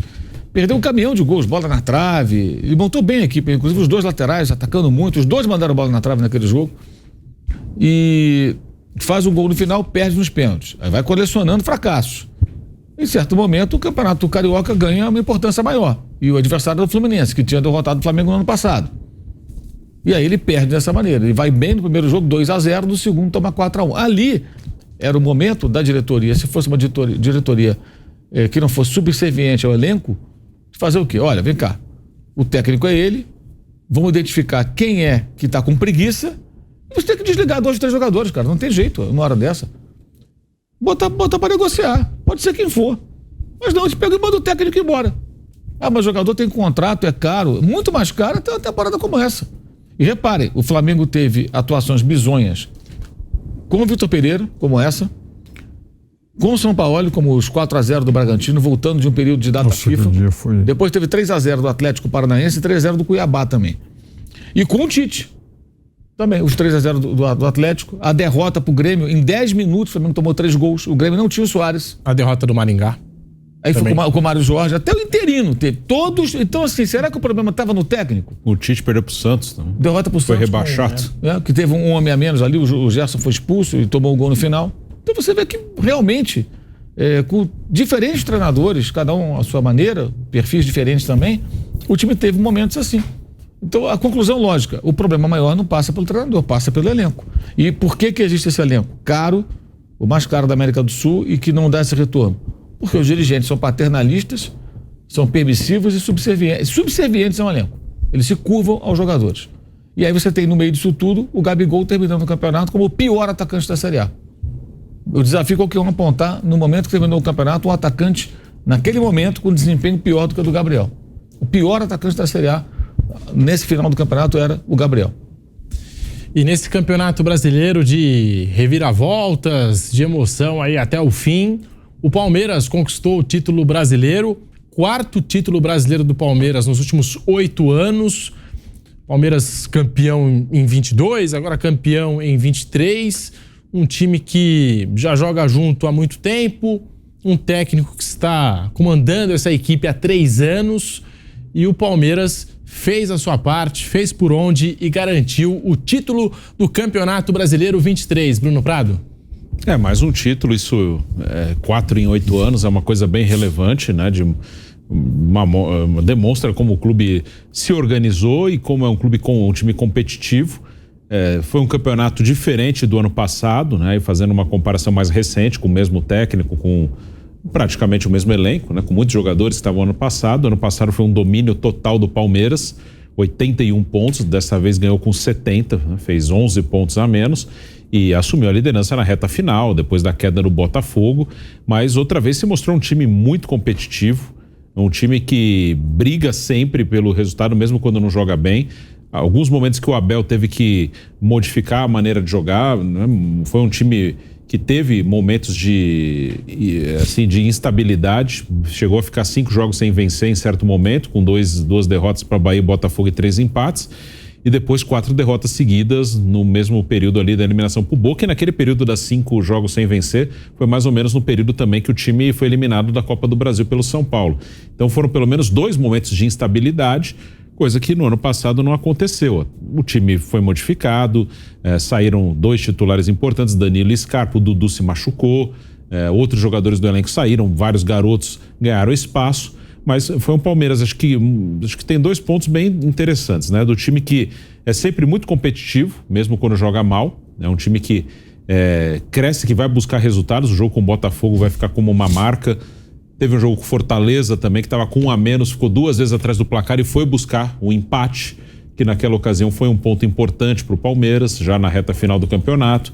Então é um time que sempre luta, mesmo quando não está bem, sempre busca, e tem um treinador há 3 anos no cargo, e um treinador competente, que também consegue modificar, tirar mais do atleta, fazer ajustes com mais facilidade. Aí você pode contestar, ele demorou para colocar o Endrick, ele insistiu com uma formação que não estava funcionando, mas depois ele mesmo conseguiu modificar o sistema, botar o Richard Rios de titular, o próprio Endrick de titular, o Breno Lopes de titular, e o time conseguiu ganhar o campeonato numa reta final com uma nova formação. Isso também é possível por ter um cara ali que conhece o elenco, que está ali há 3 anos e que é muito competente. Então, uma bela conquista do Palmeiras, diferente do ano passado, não jogou o mesmo futebol em 2023, em 2022 teve um desempenho melhor, mas foi o time que num campeonato cheio de oscilações de todos, o Palmeiras também teve, foi o que na reta final conseguiu uma sequência. O Grêmio terminou 2 pontos atrás do Palmeiras. O Grêmio, você tem um jogo que você cita ali que é decisivo para ele não ser campeão, a derrota para o Corinthians. Esse tipo de derrota dificilmente o Palmeiras tem, até tem, claro que vai acontecer, mas na reta final o Palmeiras perdeu um jogo ali, para quem? Pro Flamengo no Maracanã, ok. O Grêmio perdeu em casa pro Corinthians com 10 jogadores, acho que isso... E o Atlético Mineiro pro Curitiba. Sim, pro Curitiba, e o Botafogo nem se fala, né? Nossa senhora. O Palmeiras, que tirou aí vários pontos de diferença do Botafogo, 14 pontos de diferença para o até então líder do Campeonato Brasileiro, aquela arrancada do Palmeiras muito importante, como citou o Bruno Prado, a única derrota nessa arrancada foi para o Flamengo no Maracanã por 3-0, arrancada importante rumo ao título. Mauro César Pereira, o que falar da campanha desse Palmeiras campeão em 23? Foi um Palmeiras inferior do ano anterior, né? O de 2022 foi um time bem mais consistente, liderou o campeonato, ganhou com muita autoridade. Eu acho que o grande mérito, quando chegou naquele momento que o Botafogo se aproximou do bolo de baixo, o Palmeiras estava no bolo, né? E ele estava um perde-ganha, né? Um passando na frente do outro, uma hora estava no segundo, uma hora daqui a pouquinho outro, aí veio o Bragantino, daqui a pouquinho o Atlético reage, se aproxima. Eu acho que ele foi o único que de fato se habilitou a ganhar um campeonato. Ou seja, não perder pontos tolos. O time sempre que luta até o fim. O jogo do Fortaleza mostrou isso, estava com homem a menos, foi buscar um empate 2 vezes e ele ganhou um ponto valioso. A derrota do Flamengo pro Flamengo foi bem absorvida, porque era um resultado que poderia acontecer, evidentemente, naquele contexto. Então, acho que foi bem contabilizado ali. Perder aqui não é o problema. O problema é perder ponto em casa pro Atlético Paranaense, venceu. O Internacional, venceu. E por aí vai. Ser derrotado pelo Fortaleza, salvou um ponto em circunstâncias muito desfavoráveis. E acho que por isso fica com o campeonato. Agora, coincidência ou não, se você vai olhar pro Atlético Mineiro, trocou quantas vezes de técnico nos últimos tempos, né? Do ano passado para cá começou, o ano anterior o Cuca, depois entrou o Turco Mohamed, aí depois do Turco Mohamed voltou o Cuca, aí não deu certo, aí esse ano começa o ano com Cudê. Com Cudê, aí do Cudê já muda pro Felipão, e só Deus sabe onde vai parar. O Flamengo, ano passado, fechou com o Dorival, aí entrou o Vitor Pereira, depois o Sampaoli, agora o Tite. É mais ou menos o mesmo número de técnicos aí, contando que o Cuca voltou. É o mesmo cara, mas são 2 participações diferentes, né? Ele vai embora e volta. Igual fez no Palmeiras em 2016 para 2017. E nas 2 vezes não deu certo. O Palmeiras está com o mesmo técnico. Então conhece os jogadores, sabe com quem pode contar, com quem ele não pode contar tanto, dispensa. Vira e mexe alguém, né? Garotos novos, jogadores mais experientes, vão saindo. E tem uma coisa que eu acho que é importante, é não ficar mal resolvido. Ou seja, se o Felipe Melo deixou o Palmeiras depois de ganhar uma Libertadores, ninguém me parece que no clube ficou preocupado com o que ele ia fazer depois. O problema dele. Foi jogar no Fluminense, ganhou outra Libertadores. Ok, palmas para ele. Paciência. O Palmeiras segue o seu caminho, não pode ficar preso a isso. Então acho que sabe descartar ali os jogadores que, por diferentes razões, você chega a uma conclusão em dado momento que eles não vão mais atender a sua demanda. Aquilo que você precisa, eles não vão entregar. E aí você tem sempre um grupo mais coeso, mais consistente e foi bastante para ganhar o campeonato. Mas eu acho que é um reflexo disso, de uma continuidade de trabalho, que ninguém tem mais, ninguém tem. O próprio Renato no Grêmio, ele assumiu na Série B, ele já está há mais de um ano. Mas eu entro e saio toda hora, o Renato vai e volta, né? E o Grêmio não fez melhor, porque eu acho que o time do Grêmio é um time desequilibrado e mal treinado. Pô, mas foi vice-campeão. Agradeço ao São Luís Soares, que foi o jogador que mais desequilibrou no campeonato. Se você tirar os gols e assistências, as participações do Soares e colocar números de um outro atacante de nível razoável, bom, o Grêmio cai em várias posições na tabela do campeonato. O Grêmio foi a 4ª pior defesa. Por isso não foi campeão. Jogos como esse do Corinthians, que o Bruno lembrou, derrotas que o Palmeiras dificilmente passa por isso. E eu sempre tenho dito, o Palmeiras pode até jogar mal, qualquer time joga mal, mas você não vê esse time ser indolente, preguiçoso, blasé. Você pega assim, o jogo tá difícil, vai 1-0, 1-0. E o pontos corridos é um campeonato assim. É claro que não basta você jogar sempre ganhando no limite. Se você for ganhar sempre, é o que eu falei do Botafogo. Se está ganhando no limite, vai ter uma hora que vai parar de ganhar. Mas há jogos assim, em que as dificuldades se apresentam, às vezes em casa ou fora, um jogador que é expulso, um gol que você toma, uma falha do goleiro, e de repente você se vê num jogo que não era tão difícil, em tese, mais complicado. Você tem que ganhar de alguma forma. E eu acho que essa é uma grande virtude, por isso que foi campeão. O Mauro citou o Felipe Melo, mas também teve o caso do Daverson, que foi importante, marcou gols importantes aí na campanha do Cuiabá. Aí a gente pega Jailson, goleiro, William Bigode, vários jogadores que o Palmeiras não renovou, porque aqui no futebol brasileiro tem essa questão, às vezes, do contrato por gratidão, né? Que você tem que renovar com o cara porque ele te entregou alguma coisa ali, não necessariamente está entregando agora. São jogadores que continuam jogando, e falei aqui do Daverson, tem o caso aí do Felipe Melo também no Fluminense, mas existem também os ciclos dentro do clube. E os ciclos desses jogadores se encerraram no Palmeiras, que soube fazer essa renovação. Se a gente puxar mais atrás, tem aí, você pega o Fernando Praz também, o Palmeiras não renovou com o Fernando Praz. O Edu Dracena, que ao saber que o Palmeiras não renovaria o contrato, o Edu Dracena também se aposenta. O Luiz Adriano, que foi um jogador que ganhou o Libertadores, e o Palmeiras não quis mais renovar, porque também era um jogador, né, que estava meio devagar e tal. O Luiz Adriano também comprando briga com a torcida. Sim, sim. Era ídolo e depois passou a não ser mais ídolo do Palmeiras. Uma situação bem... Fora os meninos que foram vendidos, Verón, Nossa, Patrick. o quarteto que o Abel barrou do Mundial, né? Ele não levou os 4 aí pro Mundial, né? O Renan, o Patrick, o Gabriel Menino e o Verón. O Gabriel Menino é o único que ainda... Aí o Gabriel Menino... Que ainda permaneceu, é o único que ainda ficou desses 4. Mas porque também ele tomou a iniciativa de... né, enfim, se reequilibrar, colocar os pés no chão de novo, aliás. Ele admitiu numa nota, né, aí, falou, eu pisei na bola. Subiu a cabeça aí.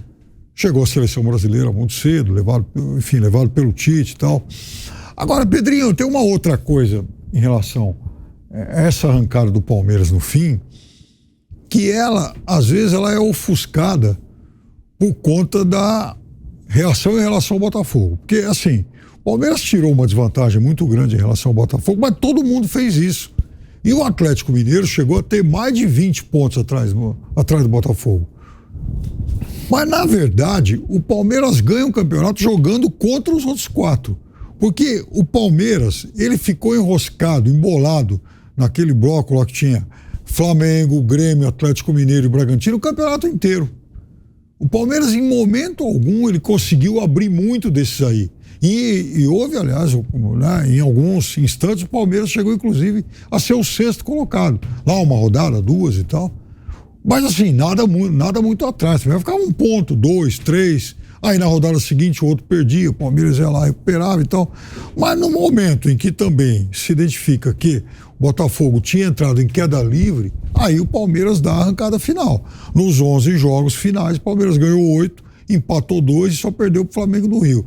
Então, ali também, acho assim, o grande mérito dessa campanha foi identificar a possibilidade de conquista de título a partir dos sinais de fragilidade que o Botafogo começou a dar. Porque quando o Botafogo começa a oscilar, aí o Abel, elas falou isso no dia lá nas festas aí de premiação e tal, né? Alguém fala, né? Acho que o Abel mesmo falou, Quando estava 14 pontos, eu continuei conversando lá com o grupo, falando, acho que vai dar. Por que acho que vai dar? Porque está identificando que o Botafogo está caindo e o campeonato paralelo, de fato, deixava de ser aquele com o Botafogo, mas sim para brigar com o Atlético Mineiro, que estava subindo, com o Flamengo, que tinha o Tite, tudo podia acontecer, com, enfim, o Grêmio do Renato, que foi um time de muita instabilidade no campeonato, porque tomava muitos gols e fazia muitos, mas, enfim, pode ganhar também uma série de jogos no final, né? Então, acho que teve esse mérito. E outra coisa, foi um time com 9 saídas e só 2 chegadas para essa temporada. Então, foi um ano em que o Abel passou a ser mais obrigado a usar as categorias, os meninos que subiram da base. E eu acho que o trabalho dele no Palmeiras, pegar o ciclo todo, é excelente, mas em relação a isso, eu acho que ele cometeu alguns erros e o erro grave de ter adiado muito a titularidade do Endrick. Eu acho que isso custou ao Endrick a possibilidade de jogar uma final de Libertadores pelo Palmeiras, coisa que provavelmente ele nunca mais vai fazer na vida. Pedro, só um detalhe matemático do campeonato que eu gosto de fazer, analisar os resultados dos pontos corridos quando acaba. Os confrontos diretos são importantes, né? E, sim, o Palmeiras, a vitória com o Botafogo no Rio fica marcada, mas onde você ganha o campeonato é quando você não perde ponto para time menor. Porque se você pegar o desempenho do Palmeiras contra os 6 primeiros, ele não é bom. Não. Ele, contra o Grêmio, ok, ele ganhou em casa e perdeu fora. Ok, 3 pontos para cada lado, beleza. Contra o Atlético, ele não vence o Atlético. Ele empata em Belo Horizonte e perde aqui, em São Paulo. Isso. Contra o Flamengo, ele também não vence o Flamengo. Ele empata em casa e perde fora. Contra o Botafogo, perde aqui e ganha lá. Ok. Contra o Bragantino, ele não vence o Bragantino. Ele empata aqui e perde lá. Então, entre dos 10 jogos que ele faz, né? São 5 adversários, ele é um dos 6 primeiros, então ele pega mais 5. Dos 10 jogos, ele ganhou uma do Grêmio e uma do Botafogo. Só, entre os 6 primeiros. Onde ele ganha o campeonato? Não perdendo ponto pro resto. Você pegar a campanha contra os times mais de baixo, assim, o Palmeiras, um ou outro você vai achar. Ele perdeu pro Santos, perdeu pro Bahia, mas, por exemplo, ele ganhou as 2 do América, ele ganhou as 2 do Coritiba, ele ganhou as 2 do Cuiabá, ele ganhou as 2 do São Paulo, de meio de tabela. O miolo, esse bloco do meio, sim. Contra esse bloco do meio, o Palmeiras foi bem. E os outros perderam mais pontos. O Palmeiras, entre os 6 primeiros, ele só ganhou 2 de 10. E outra coisa esquisita, que você citou o São Paulo. O Palmeiras fez 2 péssimos jogos contra o São Paulo na Copa do Brasil. Péssimos jogos. Em compensação, no Campeonato Brasileiro, ganhou no Morumbi por 2-0 e fez 5 no jogo de volta. Sim. E a goleada por 5-0 em cima do São Paulo, mais tarde, né, mostrou a importância do saldo de gols. Né? O saldo de gols foi determinante para o Palmeiras chegar na última rodada, com a possibilidade de até mesmo perder o jogo para o Cruzeiro. Empatou 1-1, mas abriu ali, antes da última rodada, 8 gols para o Atlético Mineiro e 16 para o Flamengo. E entra essa goleada para cima do São Paulo, né, como algo que influenciou diretamente esse saldo de gols. E no primeiro turno lá no Morumbi, até não fez um bom jogo, mas venceu o São Paulo por 2-0. Né? Até ficou um jogo marcado pelas falhas do Arboleda, né? O torcedor do São Paulo ficou na bronca, 2 entregadas do Arboleda. Mas também é maldade com o cara. Ele erra, por exemplo, no lance do primeiro gol. Fato. Mas assim, ele erra, não foi um erro grotesco, mas ele erra. Aí o Gabriel Menino pega a bola, dá um drible bonito e acerta o chute que ele não acertou mais nenhum no resto da temporada. Né? Assim, ou seja, não basta errar, tem que errar e ser azarado também. O segundo gol foi mais falha mesmo, porque vacilou, aí o Breno Lopes armou o Endrick, enfim, aí ali não podia ter vacilado, mas o primeiro gol até concordo com o Piperno, né? Que até sair o gol, contou com um drible. Aconteceu muita coisa, né? Do Gabriel Menino no Gabriel Neves. Sim. E ainda o chute de fora da área do Gabriel Menino. Mas sobre essa campanha de título do Palmeiras, a lesão do Dudu. O Palmeiras perdeu o Dudu no jogo contra o Vasco. Palmeiras que se vê envolvido também, naquele momento, na disputa da Copa Libertadores. Os 2 jogos contra o Deportivo Pereira. O Dudu ainda joga na Colômbia, nos 4-0 para cima do Pereira. Tem o jogo contra o Vasco no final de semana. Ele machuca nesse jogo, Dudu. Ele machuca nesse jogo que foi no fim de semana e aí já na quarta já nem joga, né? Porque foi uma lesão muito séria, muito grave. E o Dudu só volta agora em 2024. Depois disso, o Abel Ferreira teve que mexer. Já tinha mexido já na formação tática do time. Colocou 2 laterais, Mike, Marcos Rocha. E depois da lesão do Dudu, demorou para mexer na formação, mas colocou 3 zagueiros. O Palmeiras encerra o Campeonato Brasileiro jogando com 3 zagueiros, Gomes, Murilo e Luan. Em alguns jogos perdeu um desses 3, entrou o Marcos Rocha ou entrou o Naves. O Palmeiras teve que se mexer, né? A comissão técnica teve que trabalhar também nesse ajuste tático do time, Bruno Prado. Sim, teve que fazer, E aí é a vantagem de você ter uma comissão técnica trabalhando há bastante tempo. Pode ter, acho que a demora é nem só no Endrick, o Endrick é o mais notável, né?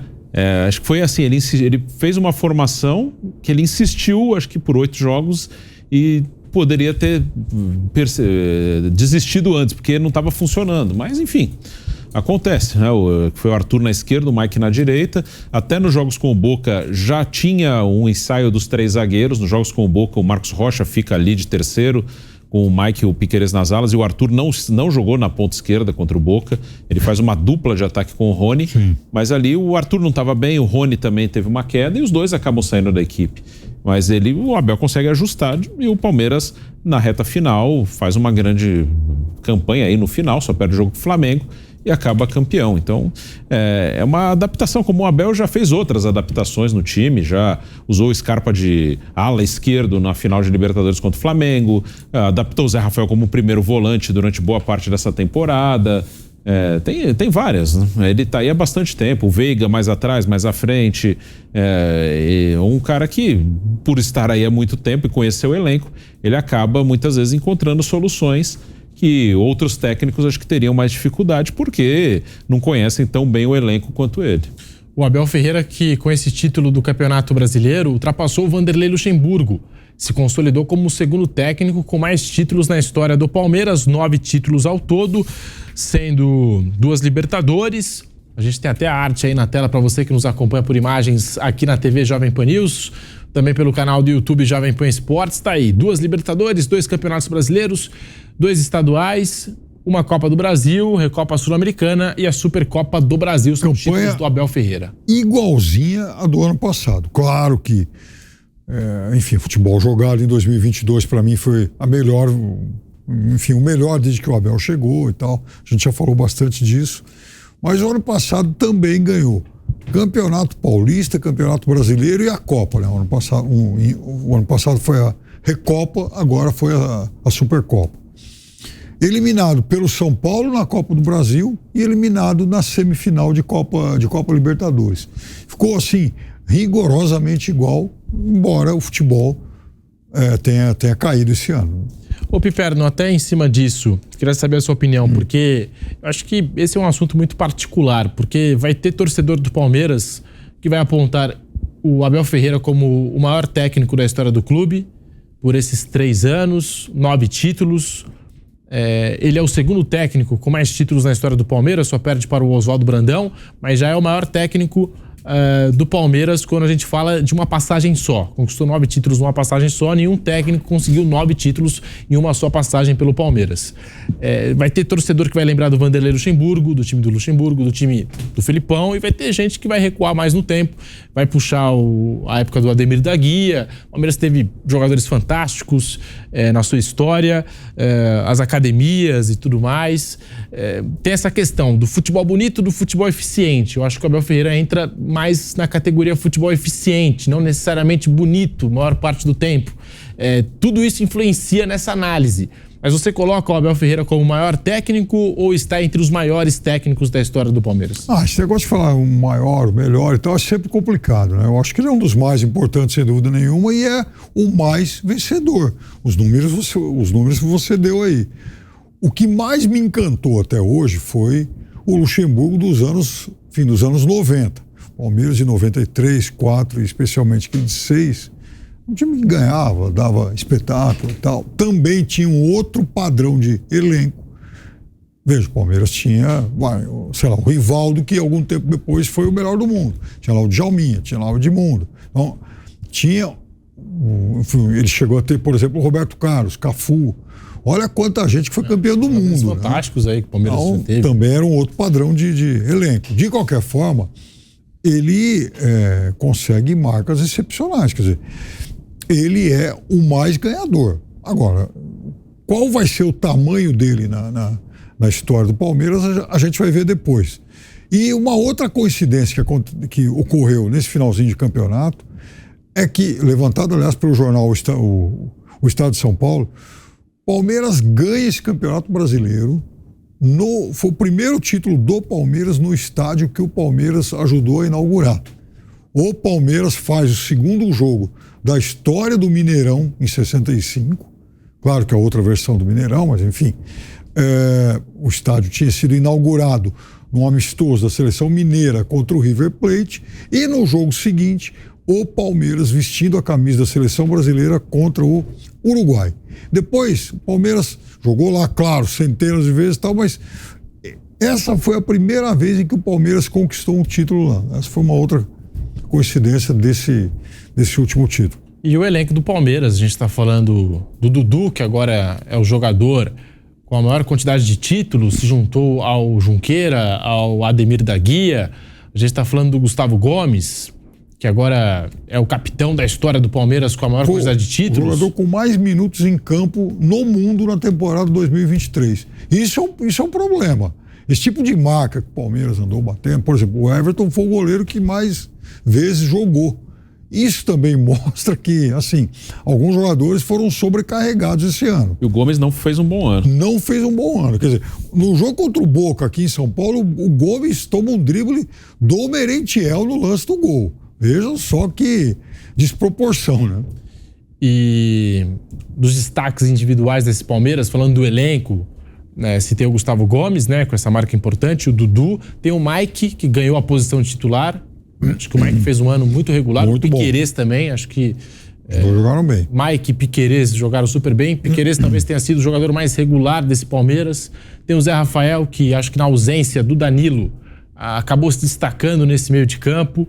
E no final do campeonato já com o Richard Rios, parece que os dois foram vendo um entrosamento ali, pelo visto, né? Vamos ver o que vai acontecer. Tá chegando Aníbal Moreno, as contratações, tem Gabriel Menino que tá para voltar.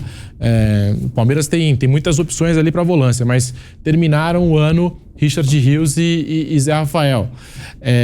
E a gente fala também ao mesmo tempo desse Palmeiras que tem o Mike, 5 vezes campeão brasileiro na era dos pontos corridos. Teve seus títulos conquistados com o Cruzeiro, agora com o Palmeiras. E teve também o Endrick, que desde que estreou na competição, na reta final de 22, o Endrick é o artilheiro do Palmeiras na competição, com 14 gols marcados, e é importante nessa arrancada toda aí do Palmeiras, sobretudo na reta final, Mauro César. Eu acho que ele foi o grande personagem nessa reta final, né? Especialmente porque ele não tinha oportunidades entre os titulares, em geral ele ficava de fora. Jogou partidas quando foram poupados os titulares, ele entrava entre os 11. E aí, em dado momento, precisando de mudanças, o Rony não muito bem, tudo mais, ele acabou tendo uma sequência. E ele respondeu muito bem. E o jogo mais simbólico, que é o jogo da virada em cima do Botafogo, ele é o cara que comanda, é parte dele. O jogador que liderou a virada, embora muito jovem, mostrou ali muita personalidade, inclusive. Ele faz 2 gols, cruza uma bola para o Palmeiras marcar o 3º gol, tem participação direta. E no momento que parecia até que era impossível a virada, é normal, né? O time vai esmorecendo, ele foi o cara que melhor reagiu, na minha visão, naquele jogo. Então acho que o Endrick eu vejo como o personagem da conquista. O personagem mais marcante da conquista. Sem ele, eu acho que o Palmeiras não ganharia o campeonato. E estava precisando, né? Eu acho que o Palmeiras, numa certa altura ali da temporada, sobretudo depois da lesão do Dudu, estava precisando ali de um fator novo no ataque, né? O Abel, acho que insistiu muito no Arthur, no Rony, foi até onde deu, eliminado da Libertadores. Aí, depois até da eliminação da Libertadores, acho que ficou até mais nítido, ficou mais claro que o Endrick precisava de mais minutagem, de mais tempo em campo. E conseguiu juntar até os dois, Breno Lopes e o Hendrick, enfim, gerou essa dupla, 3 zagueiros no final. Uma dupla, sim, improvável, né? Mas... Breno Lopes foi algo bem provável. Foi.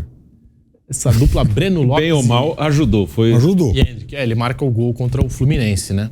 Contra o São Paulo, acho que fez 2 também. Contra o São Paulo fez 2 também, é verdade. O famoso gol lá contra o Goiás. Sim, ele saiu xingando. Teve isso também, E fez gol nos acréscimos. Não tem como não falar da campanha do Palmeiras sem destacar o Breno Lopes. Por acabou conta tendo desses gols. participação. E também isso que aconteceu, esse fato aí com a torcida, mas também o gol em Itaquera que ele perdeu contra o Corinthians. Não, tá tudo na conta aí. Se a gente for lembrar disso, então a gente vai falar. Uma grande arrancada do Hendrick, enfim. Vai lá, Breno, faz o gol. E aí o Breno desperdiça, enfim. Também entra na campanha desse Palmeiras. Bom, agora na parte de baixo da tabela, o Santos acabou sendo rebaixado na última rodada. 3 equipes chegaram com a possibilidade de cair para a segunda divisão: Santos, Bahia e Vasco. E no final das contas, o Bahia fez a parte dele, ganhou seu jogo em Salvador contra o Atlético Mineiro. O Vasco venceu o Bragantino em São Januário. E o Santos acabou derrotado pelo Fortaleza 2-1 e acabou sendo rebaixado pela primeira vez na sua história. O Santos, que nesse Campeonato Brasileiro, campeonato em homenagem ao Rei Pelé, que coisa, né? Como é o destino do campeonato, né? O Campeonato Brasileiro Rei, né? Como a CBF vinha fazendo essa homenagem. O Santos caiu pela primeira vez na história, Piperno. O Santos estava batendo na trave já há muito tempo, fazendo tudo errado já há alguns anos. E não tem do que... Veja, o Santos conseguiu tomar 7-1 do Internacional nesse campeonato. O Santos, né, foi o autor de proezas aí inesquecíveis, né? Um time medíocre, uma comissão técnica, aliás, várias ao longo do ano, né? E terminou, inclusive, com interino, né? Mostrando que, enfim, planejamento zero. O Santos mal sabia apontar um rumo em quem apostar e para conduzir. E veja, num momento tão crítico e dramático da história do time, o Santos efetivou o auxiliar técnico lá, que a gente sabe que já está lá há muito tempo, mas que talvez não fosse a melhor solução para aquele momento. Então, fez tudo errado. O presidente Rueda talvez tenha sido importante para tentar sanear o clube, mas do ponto de vista esportivo cometeu uma sequência incrível de erros. E veja, é um Santos que na temporada 24, por exemplo, nem vai ter Copa do Brasil. Então ele só vai jogar Campeonato Paulista e Série B, o que já aponta um caminho muito difícil em relação à receita, a faturamento. A Série B está ficando cada vez mais difícil, cada vez mais disputada, porque a Série B se torna, a cada ano que passa, um reduto de times, às vezes muito pequenos e tal, que começam a crescer por conta de bons projetos empresariais. Veja, esse ano, o Novo Horizontino e o Mirassol, que são pequenininhos, eles ficaram distantes 1 ponto do time que subiu.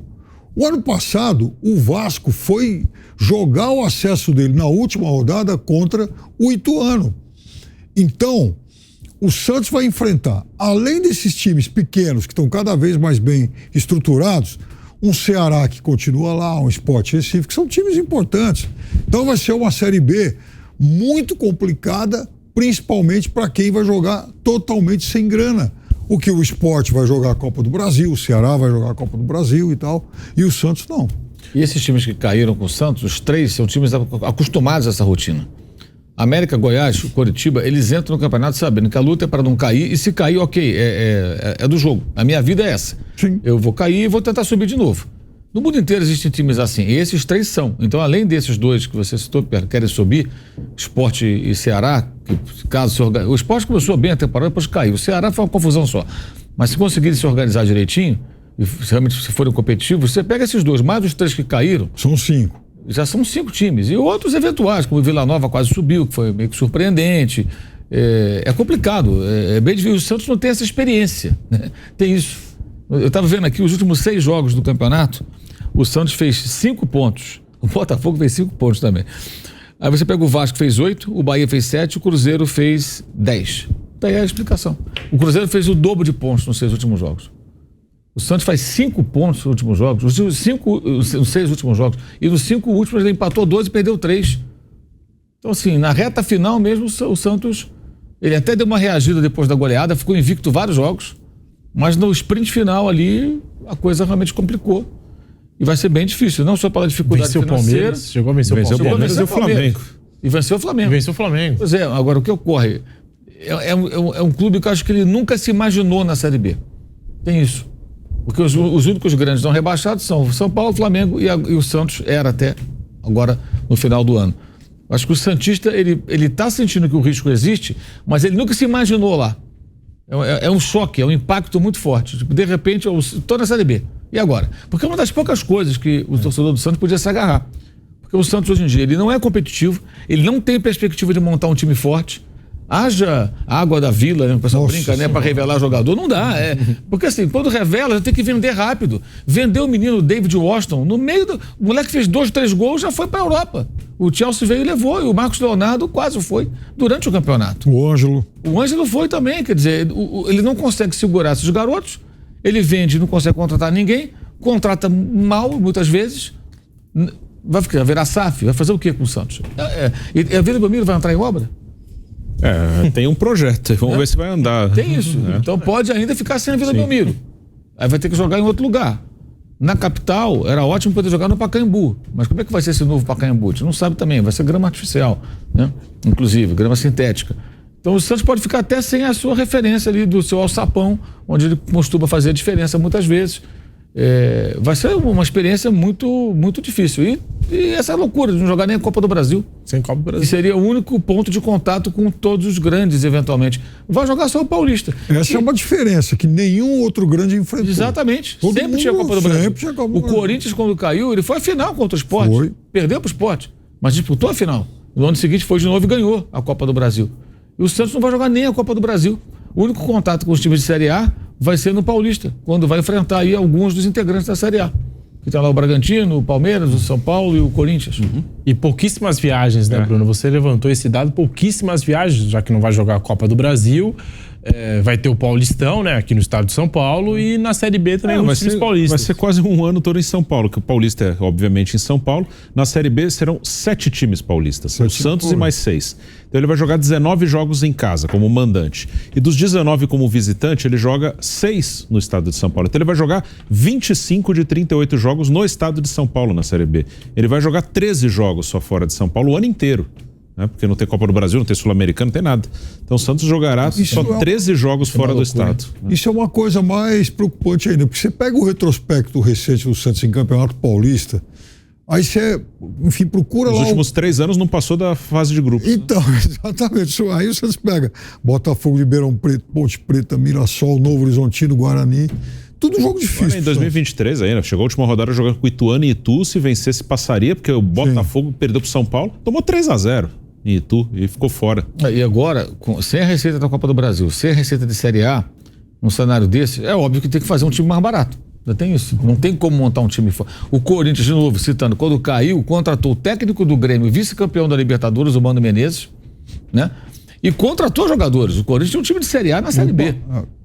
Como o Grêmio ano passado era um time de Série A na Série B e contratou uns 12, 13 jogadores quando subiu.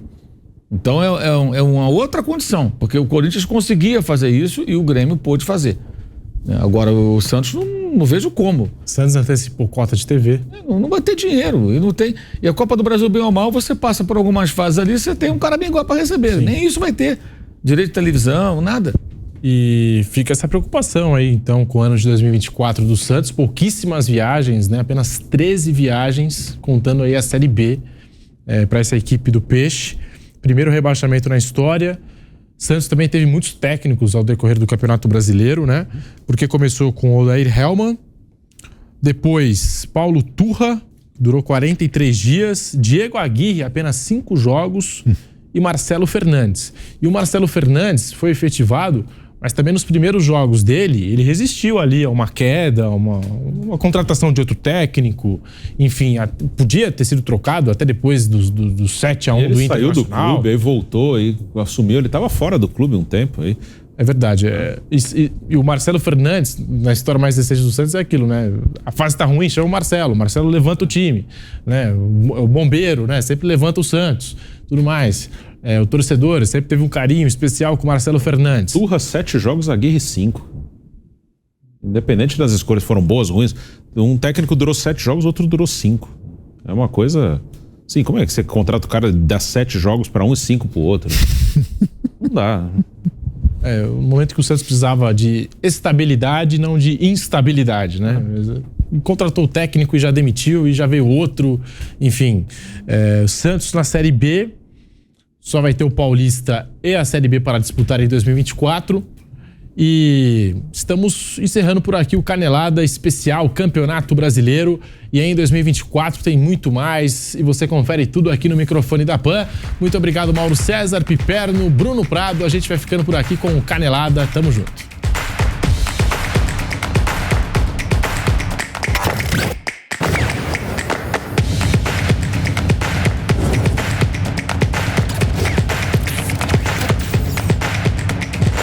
Canelada. Realização Jovem Pan News.